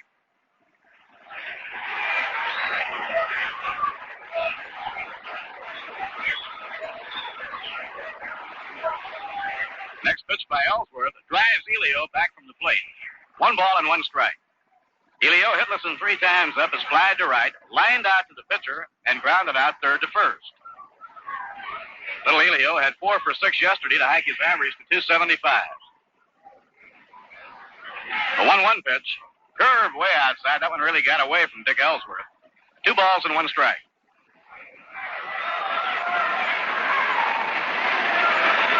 Four single night games in Houston. Monday night, Tuesday night, Wednesday night, and Thursday night. Then next Friday night, the Mets are in the Polo Grounds against the Chicago Cubs.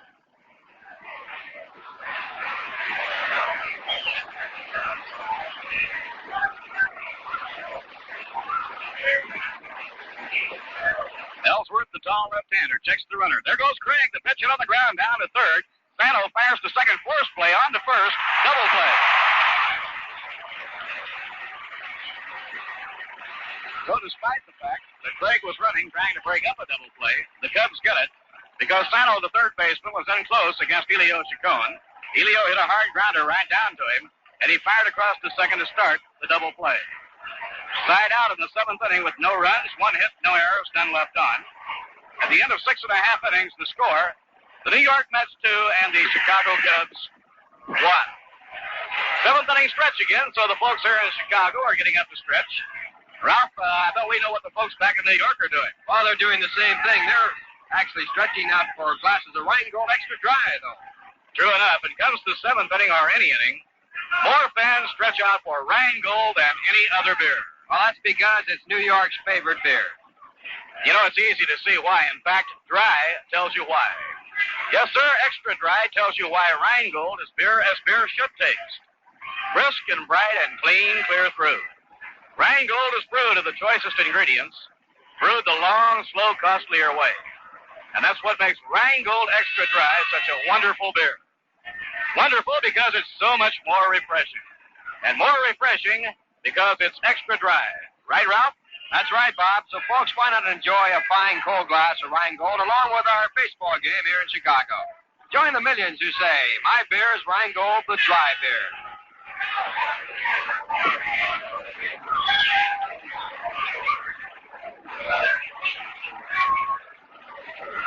Now the Cubs will have Alex Grammas facing Roger Craig in the last half of the seventh inning.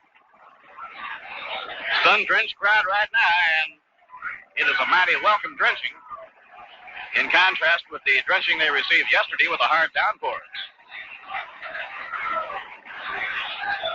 Grammas one hit and 2 times up. He singled to left, and he hit a fly ball that put Thomas back on the warning path in the fourth inning. He has to hit the dirt inside and high. It's ball 1. Mets lead 2-1. Bottom half of the seventh inning. Cub fans now starting to stir around. Craig whacking that glove with Harry Cheedy. Now winds and pitches. Breaking ball outside. 2 balls and no strikes. Dick Ellsworth, the pitcher, will be up next. He's out in the on-deck circle swinging that bat.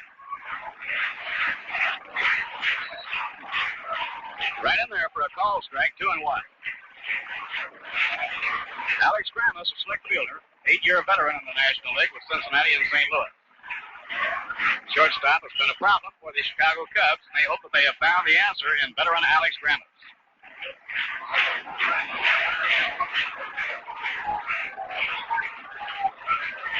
Two balls and a strike on Alex Grammas.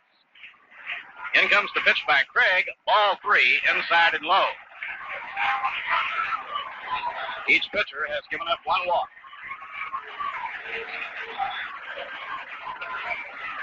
Cubs tallied their run in the third inning on back-to-back triples by Lou Brock and Kenny Hubbs. Strike 2 called. It caught the outside corner. Grammas loving that strand to it first. Brought back by Shaq Crawford, and the count is full at 3-2.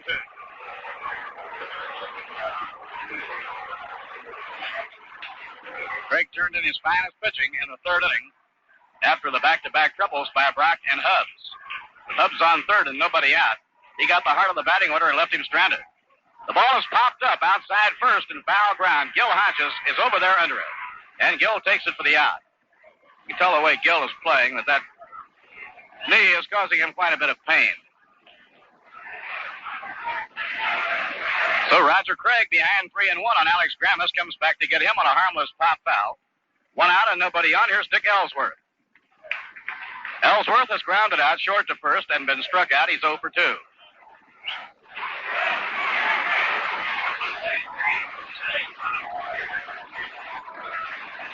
Strike 1 call.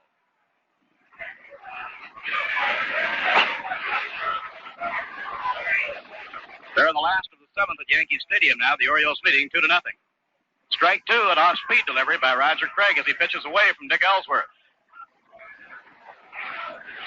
Doubleheader is underway down in Texas now. Dodgers nothing, Colt 45s nothing at the end of 1.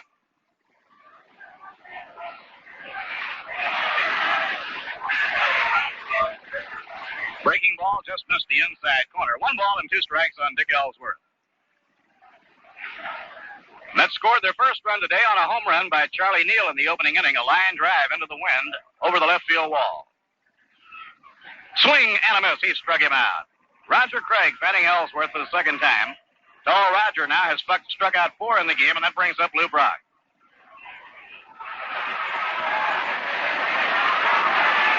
Brock 2 for 3, including a triple in the third inning. He came in to score on the triple by Kenny Hubbs.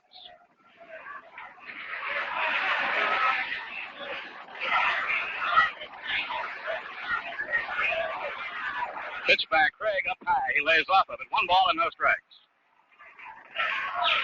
Rookie Lou Brock with 2 for 3, batting at .268.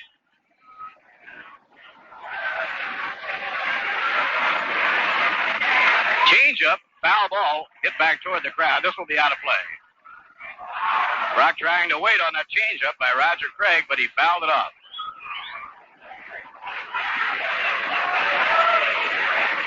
They go along to the 8th inning now at Yankee Stadium. The Orioles behind Milt Pappas, leading the New York Yankees and Ralph Terry by a score of 2-0. Brock leans in and takes it, gets to the outside corner, a call strike, a beauty. 1-2 on Lou Brock.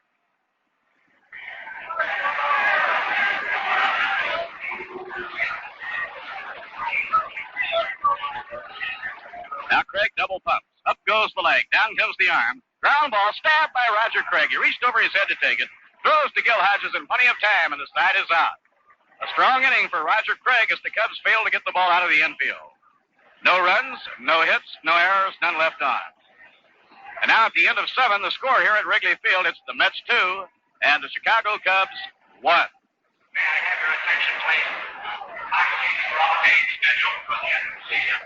The salesman I was taking off his air. He finds downtown and my game. So we're going along to the 8th inning now, the opener of this twin bill, with the Mets leading by a score of 2-1. Gil Hodges turning in some great fielding plays around first base in the opener of this doubleheader as he teams with Roger Craig. They have picked off 2 Chicago Cub base runners. Ralph, no one will get more of a nostalgic feeling out of the old-timers game on July 14th at the Polo Grounds than Gil Hodges. Oh, I'm sure of that. Of course, Gil was in that ball game in 1951. I understand Jackie Robinson's going to play, and they have quite a few of the big participators coming up. Yes, Jackie Robinson and Jim Hearn have turned in their acceptances to President George M. Weiss to go along with Bobby Thompson and Ralph Branca. It's going to be a big summer for Jackie with that old-timers game, and then right after the old-timers game, he and Bobby Feller go up to Cooperstown. Speaking of Jim Hearn, he won the first game, didn't he? He sure did. He pitched, I believe, a 5-hit ball game and winning. 3-1, I think the score was. And, of course, the winning pitcher in that dramatic game was Larry Johnson, who came on to pitch the last inning. That's July the 14th. The Mets playing the Dodgers. The old-timers game at the Polo Grounds. The old-timers will be reliving the dramatic playoff game and playing a 2-inning ball game. Hope you're planning to be on hand. Charlie Neal up, and a foul ball hit back to the screen, strike 1.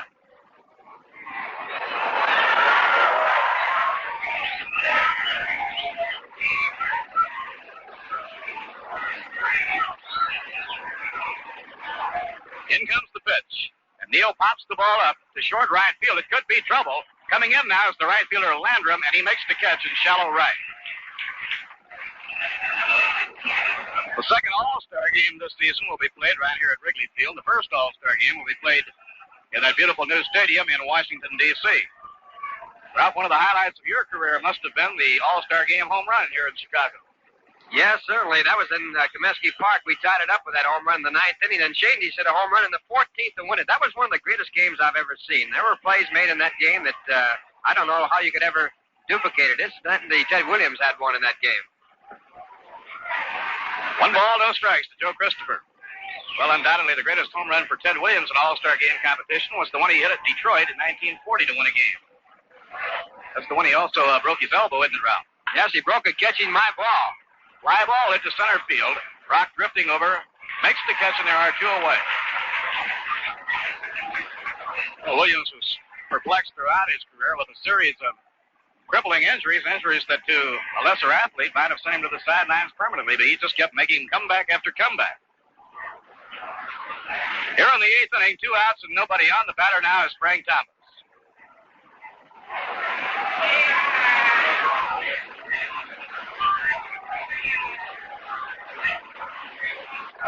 Changeup, swung and missed. It's strike one. Beautiful off-speed breaking ball thrown by Dick Ellsworth. He's gone to that slow breaking pitch a great deal more in the second half of the ball game, and it's been a very effective pitch for him. Inside and low, 1 ball, 1 strike. Well, next Sunday, the Mets will be in the Polo Grounds playing a doubleheader against the Chicago Cubs. Next Sunday will be Father's Day. Inside is ball 2. So, Mom, why not treat Dad to a big doubleheader at the Polo Grounds on his day, next Sunday, June 17th.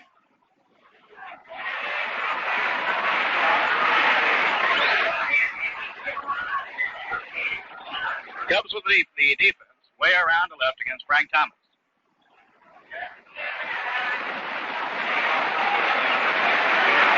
Dick Ellsworth winds and pitches. Ground ball sounded like he broke his bat. Hits the short. Up for the ball. Gramus, the peg in the dirt. He is out on first base on a close play as George Altman digs the throw out of the dirt. Ball fielded deep in the hole, but Gramus was playing over there against Frank Thomas. That's the second time today that the Thomas defensive shift has taken a base hit away from him. No runs, no hits, no errors, none left on. And now at the end of 7.5 innings, the score here at Wrigley Field, it's the Mets 2 and the Chicago Cubs 1.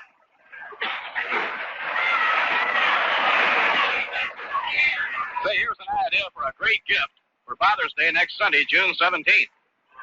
Give Miles Sir Walter Raleigh pipe tobacco. And incidentally, if you are a pipe-smoking dad, I'd suggest you drop a gentle hint for someone to give you Sir Walter Raleigh. You know, it's the brand of grand aroma, and 1 pipe full will tell you why. Sir Walter Raleigh smells grand, packs right, smokes sweet, and can't bite. Sir Walter Raleigh's good natural flavor comes from a special blend of choice Kentucky burley tobaccos, extra aged to their peak of mildness. And for Father's Day, you can get Sir Walter Raleigh in an attractive gift pack canister, complete with a special greeting to Dad on his day. So for Father's Day, let Dad relax in a man's world with Sir Walter Raleigh. Light up and enjoy today's game with the quality pipe tobacco, Sir Walter Raleigh. Ground ball hit to short by Kenny Hubbs. Chacon is up. Here's the peg. They have him by 2 running strides. Kenny Hubbs going after the first pitch, and he's thrown out by Elio Chacon.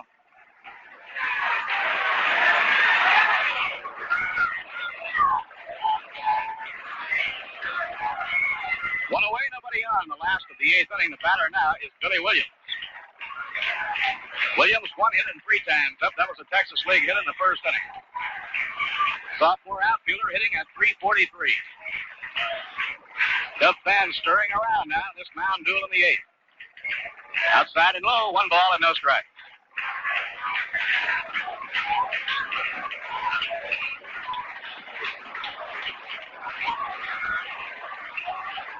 Next pitch back, Craig. Inside and low, a ball 2, 2-0. Roger Craig up against the real big hitters in that Cub batting order here in the last of the 8th inning. Billy Williams hitting 3rd, then George Altman batting 4th, and Ron Sano hitting 5th. Charlie Metro, of course, has Ernie Banks available to pinch hit. Ball 3, Roger behind, 3-0.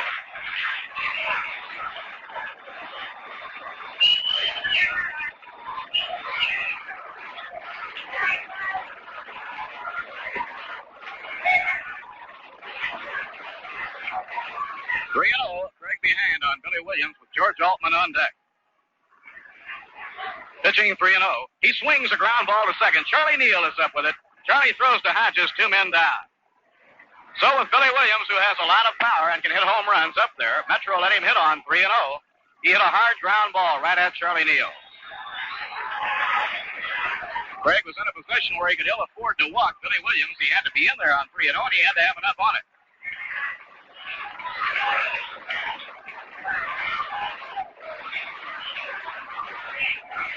Two outs and nobody on. George Altman batting. He's 0 for 3. Ball one, just off the outside corner. One of the real highlights of this game was a double play started by Gil Hodges in the 5th inning. And, of course, on the double play, turned by the Mets and started by Gil. 1,000 cool cigarettes go to the Veterans Hospital in Northampton, Massachusetts, and also applied toward their quota, 1,000 cool cigarettes on the home run hit by Charlie Neal back in the 1st inning.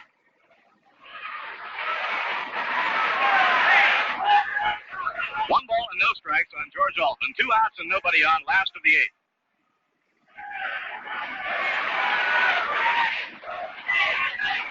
Wind-up pitch by Craig. A ground ball to second base. Neal to his left, gloves it on the run. Throws to Hodges. This side is out. Strong inning for Roger Craig. He has them beating that ball into the dirt. No runs, no hits, no errors, none left on. And now at the end of 8, the score, the New York Mets 2 and the Chicago Cubs 1. Now let's check the scores of the other doubleheaders throughout the major leagues this afternoon. In Houston, at the end of 2, Dodgers nothing, Colt 45s nothing, Drysdale against Golden. 6 innings complete in Milwaukee. The Pirates lead the Braves 7-2 in the opener. Mazeroski's hit 2 home runs. At the end of 5 innings at St. Louis, the Giants and the Cardinals tied up 3-3. Billy O'Dell against Larry Jackson. They're delayed by rain in the top of the 4th inning in Cincinnati, with the Reds leading the Phillies 4-3. They've been out by rain for quite a while. In the American League, they're in the 8th inning. Baltimore 2 and the Yankees nothing. Boughton replaced Terry. Pappas for the Birds. Home runs by Herzog and Snyder. The Kansas City A's and Los Angeles Angels played 2 at Dodger Stadium on the West Coast. They're in the last of the 8th inning now in Minneapolis-St. Paul, with the Minnesota Twins out in front by a score of 6-4. Landis hit a 3-run homer in the top of the 8th inning. At the end of 8 at Fenway Park, the Cleveland Indians have come from behind and tied the Red Sox 3-3. So they go into the 9th inning all tied up. In the first game at Washington, the Senators beat the Tigers 2-1 on a 5-hitter by Don Rudolph. 1 inning complete in the second game. The game tied 1-1. Jim Bunning against Benny Daniels. Right here, it's the 9th inning with Gil Hodges leading off against left-hander Dick Ellsworth. Gil has 1 hit and 3 times up.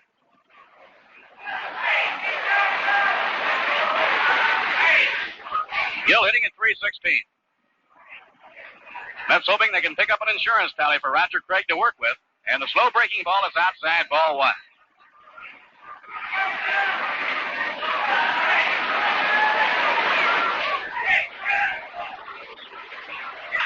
Line drive to left field. That's a base hit.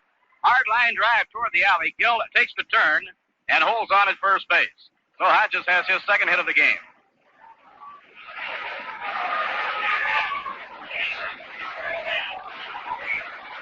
Right here, a quick pause for station identification. You are tuned to WGY Schenectady, your New York Mets station.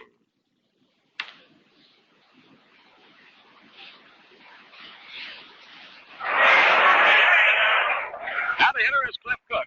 And Cliff hits a high fly ball to left field. Billy Williams drifting toward the line. He has room. He's under it. Makes the catch, 1 man down. 1 away now at the top of the 9th inning, and up to hit will be Jim Hickman. Jim has 2 for 3. His last time up, he hit a foul ball right over in the Mets dugout, and George Altman, playing first base, made a real good play. Glove-handed the ball off balance and fell against the concrete wall at the side of the dugout, but he held on to it. Hickman 2 for 3, batting at .271. 2-1 ball game. Mets leading. We're in the top of the 9th inning. In the last of the 9th, the Cubs will have Sano, Landrum, and Tappy scheduled up. Now the pitch. Off-speed delivery high. 1 ball and no strikes. Charlie Metro has given the sign to Don Elston to start warming up.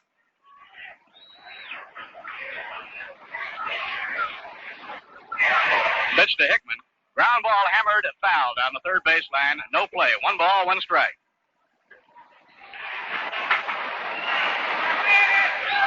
Ray Davio makes his first major league start in the nightcap of this doubleheader. And making his first start of the season will be relief specialist Bob Anderson for the Chicago Cubs. Mets playing their third doubleheader in 5 days. Breaking ball a little bit high. 2 balls and a strike.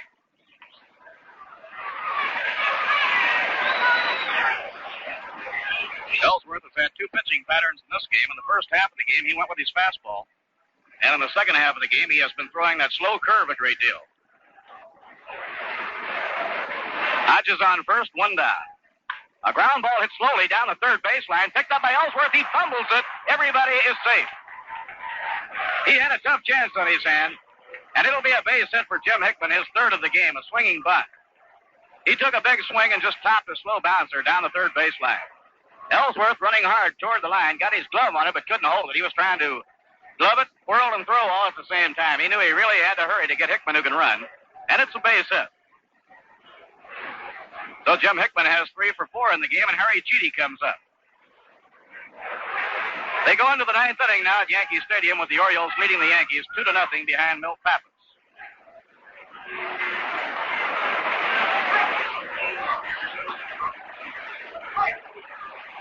We have a corrected score on the Dodger-Houston game. Bob Aspromani hit a 2-run homer off Don Drysdale in the last of the second, and the Colt 45s lead the Dodgers 2-0 at the end of 2 innings. Harry Cheedy coming up to hit. Grammas comes in from short to talk to Dick Ellsworth.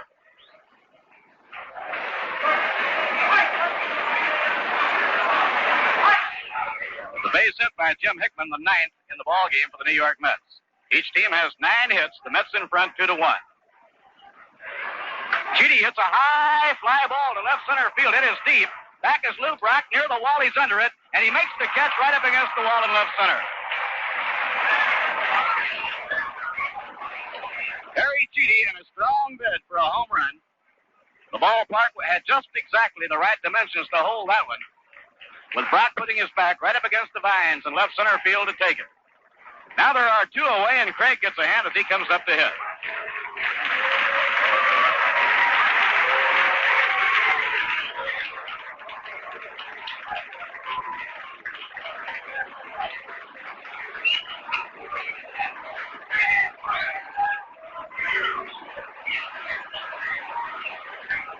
Roger, batting for the 4th time, got a base hit to left center in the 7th inning. 1 hit and 3 times up. He'd love to get one now to provide himself with an extra run to work with in the last half of the 9th inning.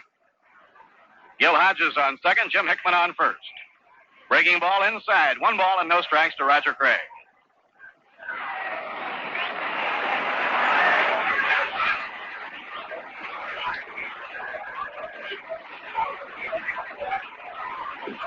Dick Ellsworth, the 22-year-old southpaw from Fresno, California, checks the runners. Around comes the left arm, curve inside and low down around the shoe tops. 2 balls and no strikes. The Mets manufactured the go-ahead run in this ball game in the 6th inning. Joe Christopher beat out an infield hit to short. With 2 men down, Casey put on a hit-and-run play, and rookie Cliff Cook made it work with a line drive into right center. Christopher raced to third, and then Christopher came in with a tie-breaking run when Dick Ellsworth uncorked a wild pitch on a curveball. The 2-0 delivery. Low, it's ball 3. Now Ellsworth is behind on Roger Craig, 3-0. Little Elio Chacon crouched on deck, hoping that Roger can get on base for him.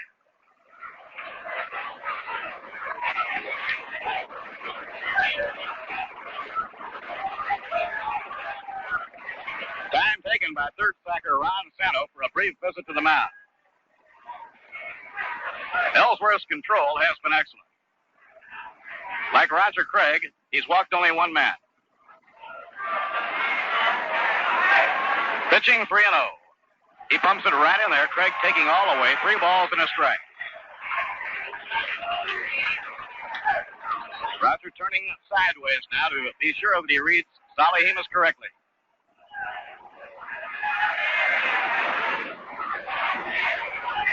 Two to 1 ball game. Mets in front. We're in the top of the 9th. Ellsworth ready. The 3-1 pitch. Ball 4. The bases are loaded. Now the bases are loaded with 2 down. And as Elio Chacon starts toward the batter's box, Charlie Metro is moving toward the mound. He has Don Elston warmed up in the bullpen. Bases loaded, 2 men away. The walk to Roger Craig moves Gil Hodges over to third. Jim Hickman to second, and Craig goes down to first. No sign given as yet by Charlie Metro. And now he does point toward the bullpen, and Don Elston will be brought in. So Dick Ellsworth, who has pitched a strong ball game, will leave the game here at the ninth inning with 2 men down. The tall left-hander pitching 8 2/3 innings. At the moment, he has given up 2 runs, 9 hits, walked only 2 men, and struck out 3.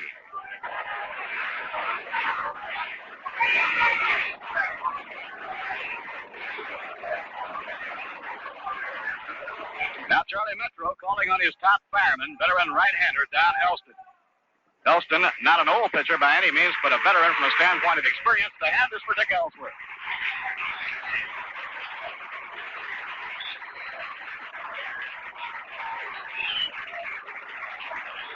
Well, if I were you, I sure know what I'd be doing right now. I'd be pouring myself a tall, frosty glass of Rheingold Extra Dry.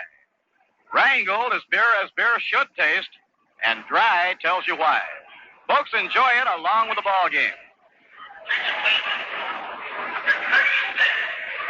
Speaking of enjoying the ball games of the New York Mets, we're sure you'll enjoy them even more if you have with you, whether you're following the game by radio and TV when the Mets are away or at the Polo Grounds in New York.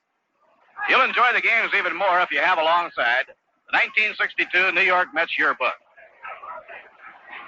Pictures and biographical sketches of Casey, the coaches, and all the players, and many interesting facts about the ball club. They're on sale at the Polo Grounds when the Mets are at home. You also may obtain them for your convenience by mail simply by sending 50 cents to Mets Yearbook, the Polo Grounds, New York 39.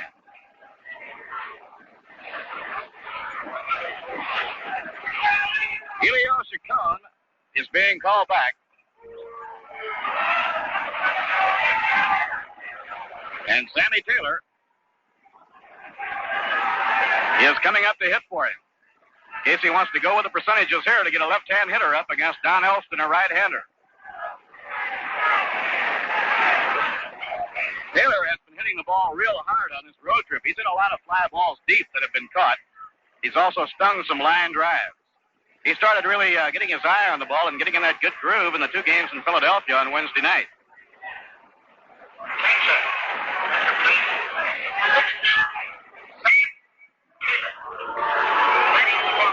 Well, Sammy Taylor, a former Cub, is batting for Helio Chacon. Felix Mantilla goes down to the bullpen to warm up so he can come in the game in the last of the 9th inning. Gil Hodges on third, Jim Hickman on second, Roger Craig on first, 2 men away. Don Elston is on in relief now for the Cubs in a 2-1 ball game. Mets in front, top of the 9th. Sammy Taylor, bending from the waist, swishing that bat through, waiting. The wind-up and pitch by Elston. Bounced foul. The ball came up and hit him in the leg.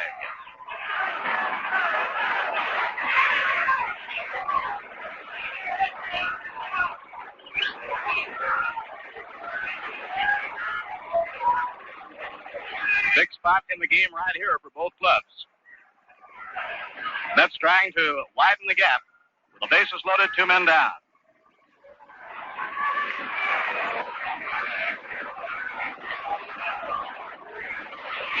Don Elston making his 22nd appearance of the year. Elston has won 2 and lost 2. He has the best ERA of all Chicago Cub pitchers. In comes the pitch. Ground ball stroked to the right of the second baseman. He's over. Hubs is up with it. Throws. In time. The side is out. Kenny Hubs had to go off to his right to field the grounder. And he threw to first in time. No runs, 2 hits. No errors. 3 left on in the top of the 9th inning. And so at the end of 8.5 innings, the score, the New York Mets 2 and the Chicago Cubs 1. Listen now while Camerata and his strings paint us a musical portrait of New York's favorite beer.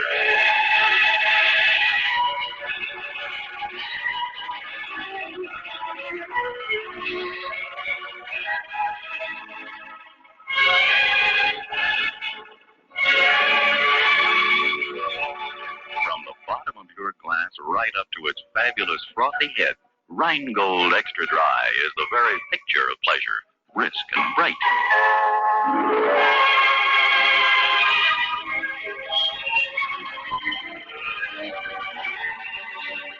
Wonderfully refreshing, brimming with clean, dry flavor all the way through. Rheingold is beer as beer should taste, Dry tells you why. Can't you picture yourself with a fine, cold Rheingold right about now?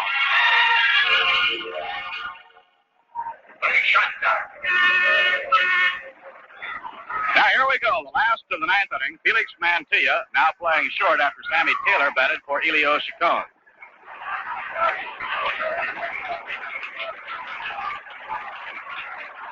Leading off against Roger Craig will be Ron Santo, the third baseman, batting fifth in the order. Santo has one hit and 3 times up.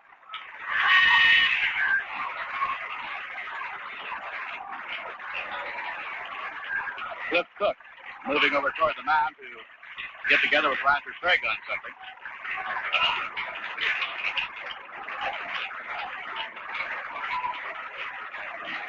Don Landrum is the on-deck batter, and then Elvin Happy. Mets leading 2-1. Down in the Cub bullpen, Mo Thacker is warming up knuckleballer Barney Schultz.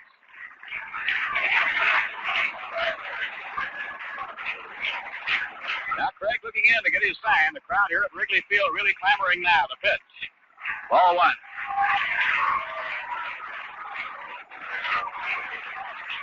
Kim McKenzie and Craig Anderson loosening up for the New York Mets. This is a tense one. Last of the ninth inning. Roger Craig winds and pitches. A foul ball whacked back upstairs. This will be out of play. And the count 1 ball, 1 strike.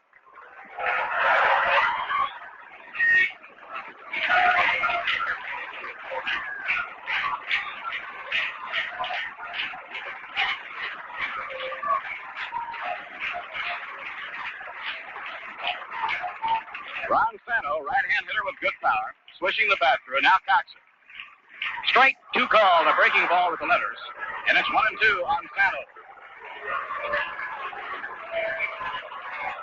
Last half of the ninth, Mets 2 and the Chicago Cubs 1.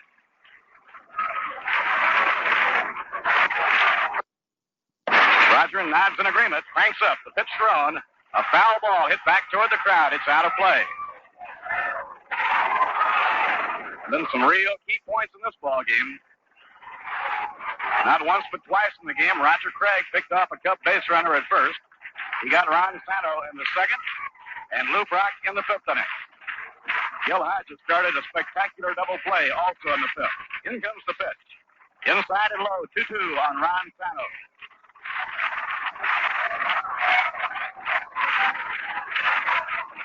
Charlie Metro has Ernie Banks available for pinch hitting. He merely wanted to give Banks a rest in the opener of this doubleheader. So he played Landrum and right and moved Altman to first base. The count is 2-2 on Santo. Here's Craig winding. Now the pitch. Way outside. Backhanded by Harry Cheedy. And the count goes full now, 3-2. Mets had a threat in their half of the ninth inning. And now the Cubs are trying to fight back in the home half of the ninth inning. Charlie Metro running his club off the lines at third, and Lou Klein is the first base coach. Christopher deep and around to left center against Santo with good power. Pitching 3-2. Ball 4, it's outside.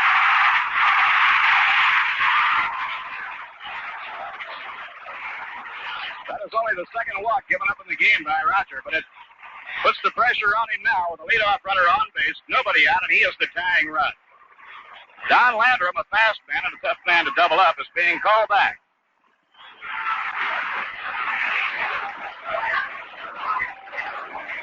Not being called back to the dugout, but merely called over to go into a conference with Charlie Metro.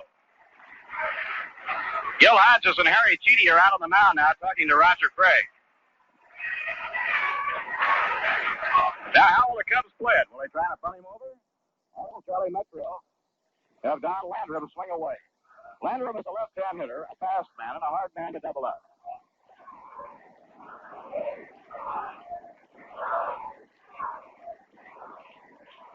Landrum 2 for 3. Both hits have been singles. Mets with a 1-run lead, 2-1, last half of the ninth inning. Ken McKenzie and Craig Anderson both warming up in the bullpen. Now Craig up in pitching position. Roger makes the stop. Throws to first, not in time. While Joe was out on the mound, he put that pickoff play on. He faked as though he was going to run up the line looking for a bunt. Came only about 2 steps, then darted back to first, and Craig fired over there, but they had no play on Santo. Here's the pitch. He's around to bunt and takes it instead. It's inside, ball 1.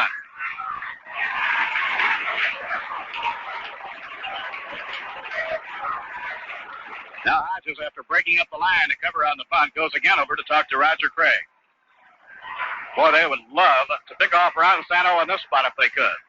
But you can bet that Santo will be operating with a lot of caution. He was picked off by Craig back in the 2nd inning.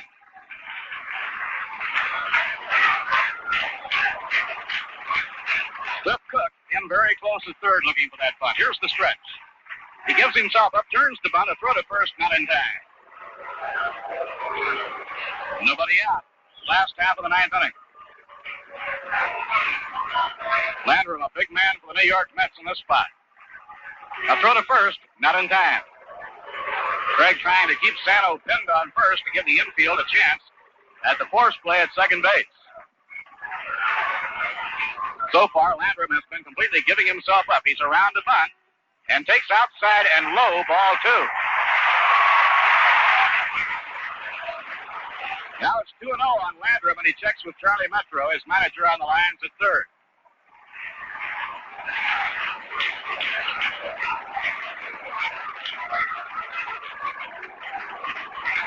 Roger Craig trying to work out of a tough spot here in the last of the 9th inning. Now the stretch by Craig. Here's the pitch. He bunts, pops the ball up. It's a foul ball. Chidi grabs it for the out. Landrum fouls out to Chidi, trying to bunt the runner over. Now Elvin Tappy is being called back, and let's see who comes out of the dugout. Might be Ernie Banks. Crowd all around the Cub dugout, standing waiting. And here comes Ernie Banks.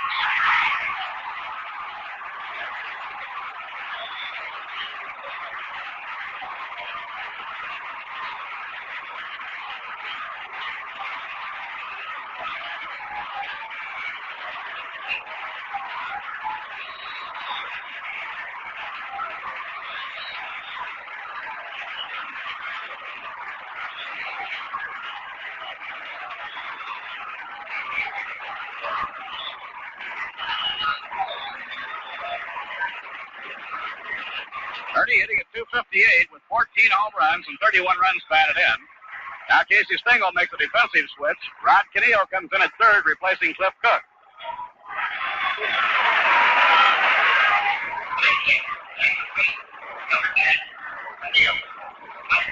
Rod Canillo at third, replacing Cliff Cook. And the pinch batter is Ernie Banks.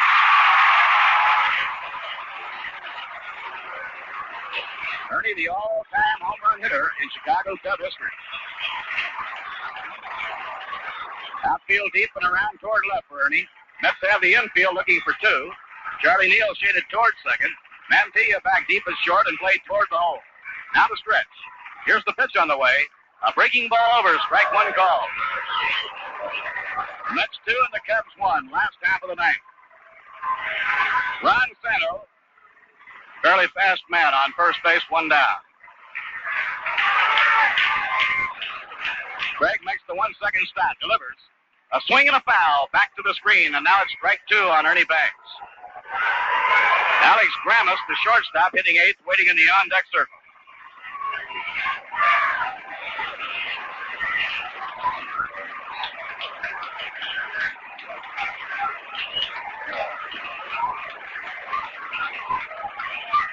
Mets scored 1 run in the first on a home run by Neal and then broke the tie in the 6th inning.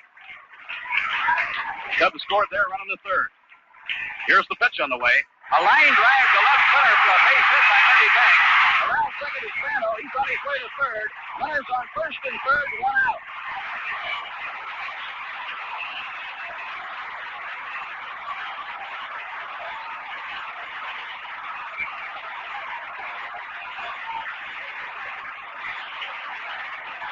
So Ernie Banks, batting for Elvin Tappy, and behind on the count, delivers a base hit, and Bob Will is coming up now to bat for Alex Gramus. Bob Will, a left-hand hitter, is coming on. To bat for Alex Grammas. Casey waiting for the announcement to be made. He has Kim McKenzie, a left-hander, working in the bullpen. Now, Casey doesn't want to cross the line until Bob Will is announced, so he turns to say to the plate umpire, Shag Crawford, is he in the game? Barney Schultz, the knuckleballer, warming up for the Chicago Cubs. McKenzie and Anderson in the bullpen for the Mets. The Cubs now have the tying run 90 feet away on third. Outfielder Bob Will being sent up now by Charlie Metro to bat for Alex Grammas.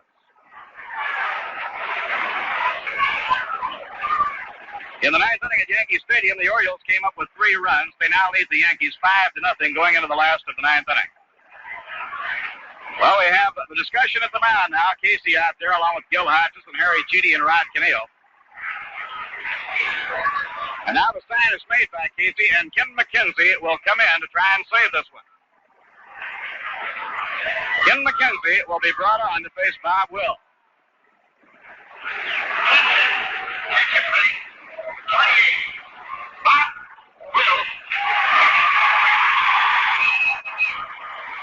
Jim McKnight, a right-hand batter, is standing in the on-deck circle. Will now has been announced by Pat Piper. Kim McKenzie is coming in. And now let's see if McKnight goes up to hit for Will or if McKnight is out there to hit for the pitcher. And now McKnight, I believe, well, let's just wait. They're standing side by side talking things over. And Charlie Metro is coming down to talk to both of them near the plate.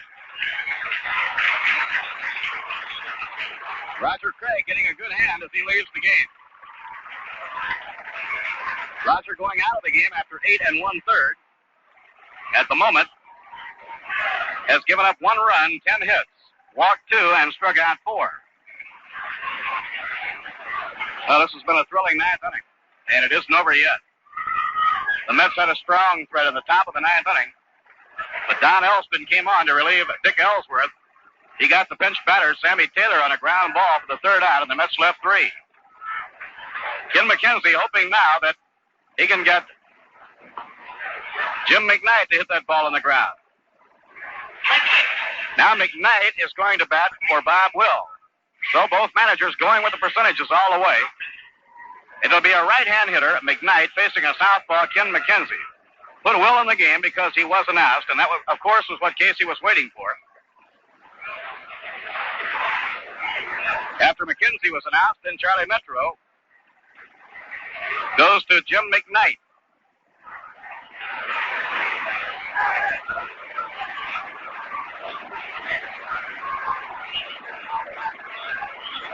So Ken McKenzie walks into a tough one. 2-1, the Mets in front, 1 down. Cubs with runners on first and third. For Ken McKenzie, this will be his 17th ball game. Ken has won 2 and lost 1, and worked a total of 30 1/3 innings.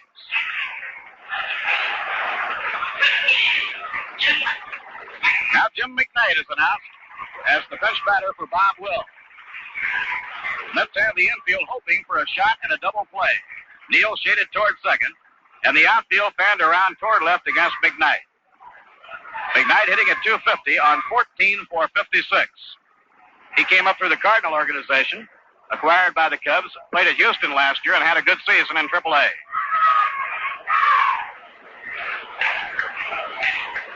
The lead runner on third is Ryan Sano. Ernie Banks on first and 1 down.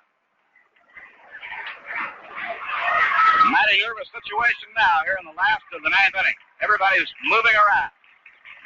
Here's the stretch by McKenzie. In comes his pitch. Ground ball hit the shortstop. Mantilla to Neal. There's one. On to first. Double play. The game is over. The Mets win it. The Mets win the ball game on a double play started by Felix Mantilla. Kim McKenzie threw one pitch, a curveball, and it was just the right one. Jim McKnight hit a ground ball to short. Ball wasn't hit extremely hard, and the Mets couldn't waste a moment. But Mantilla pegged over to Charlie Neal, and Neal made a strong throw on to Gil Hodges, and the New York Mets win it by a score of 2-1. And what a thrilling finish for Casey Stengel's amazing Mets. A big double play if you ever saw one. The Mets won the ball game. In the ninth inning for the Cubs, no runs, 1 hit, no errors, and 1 left on.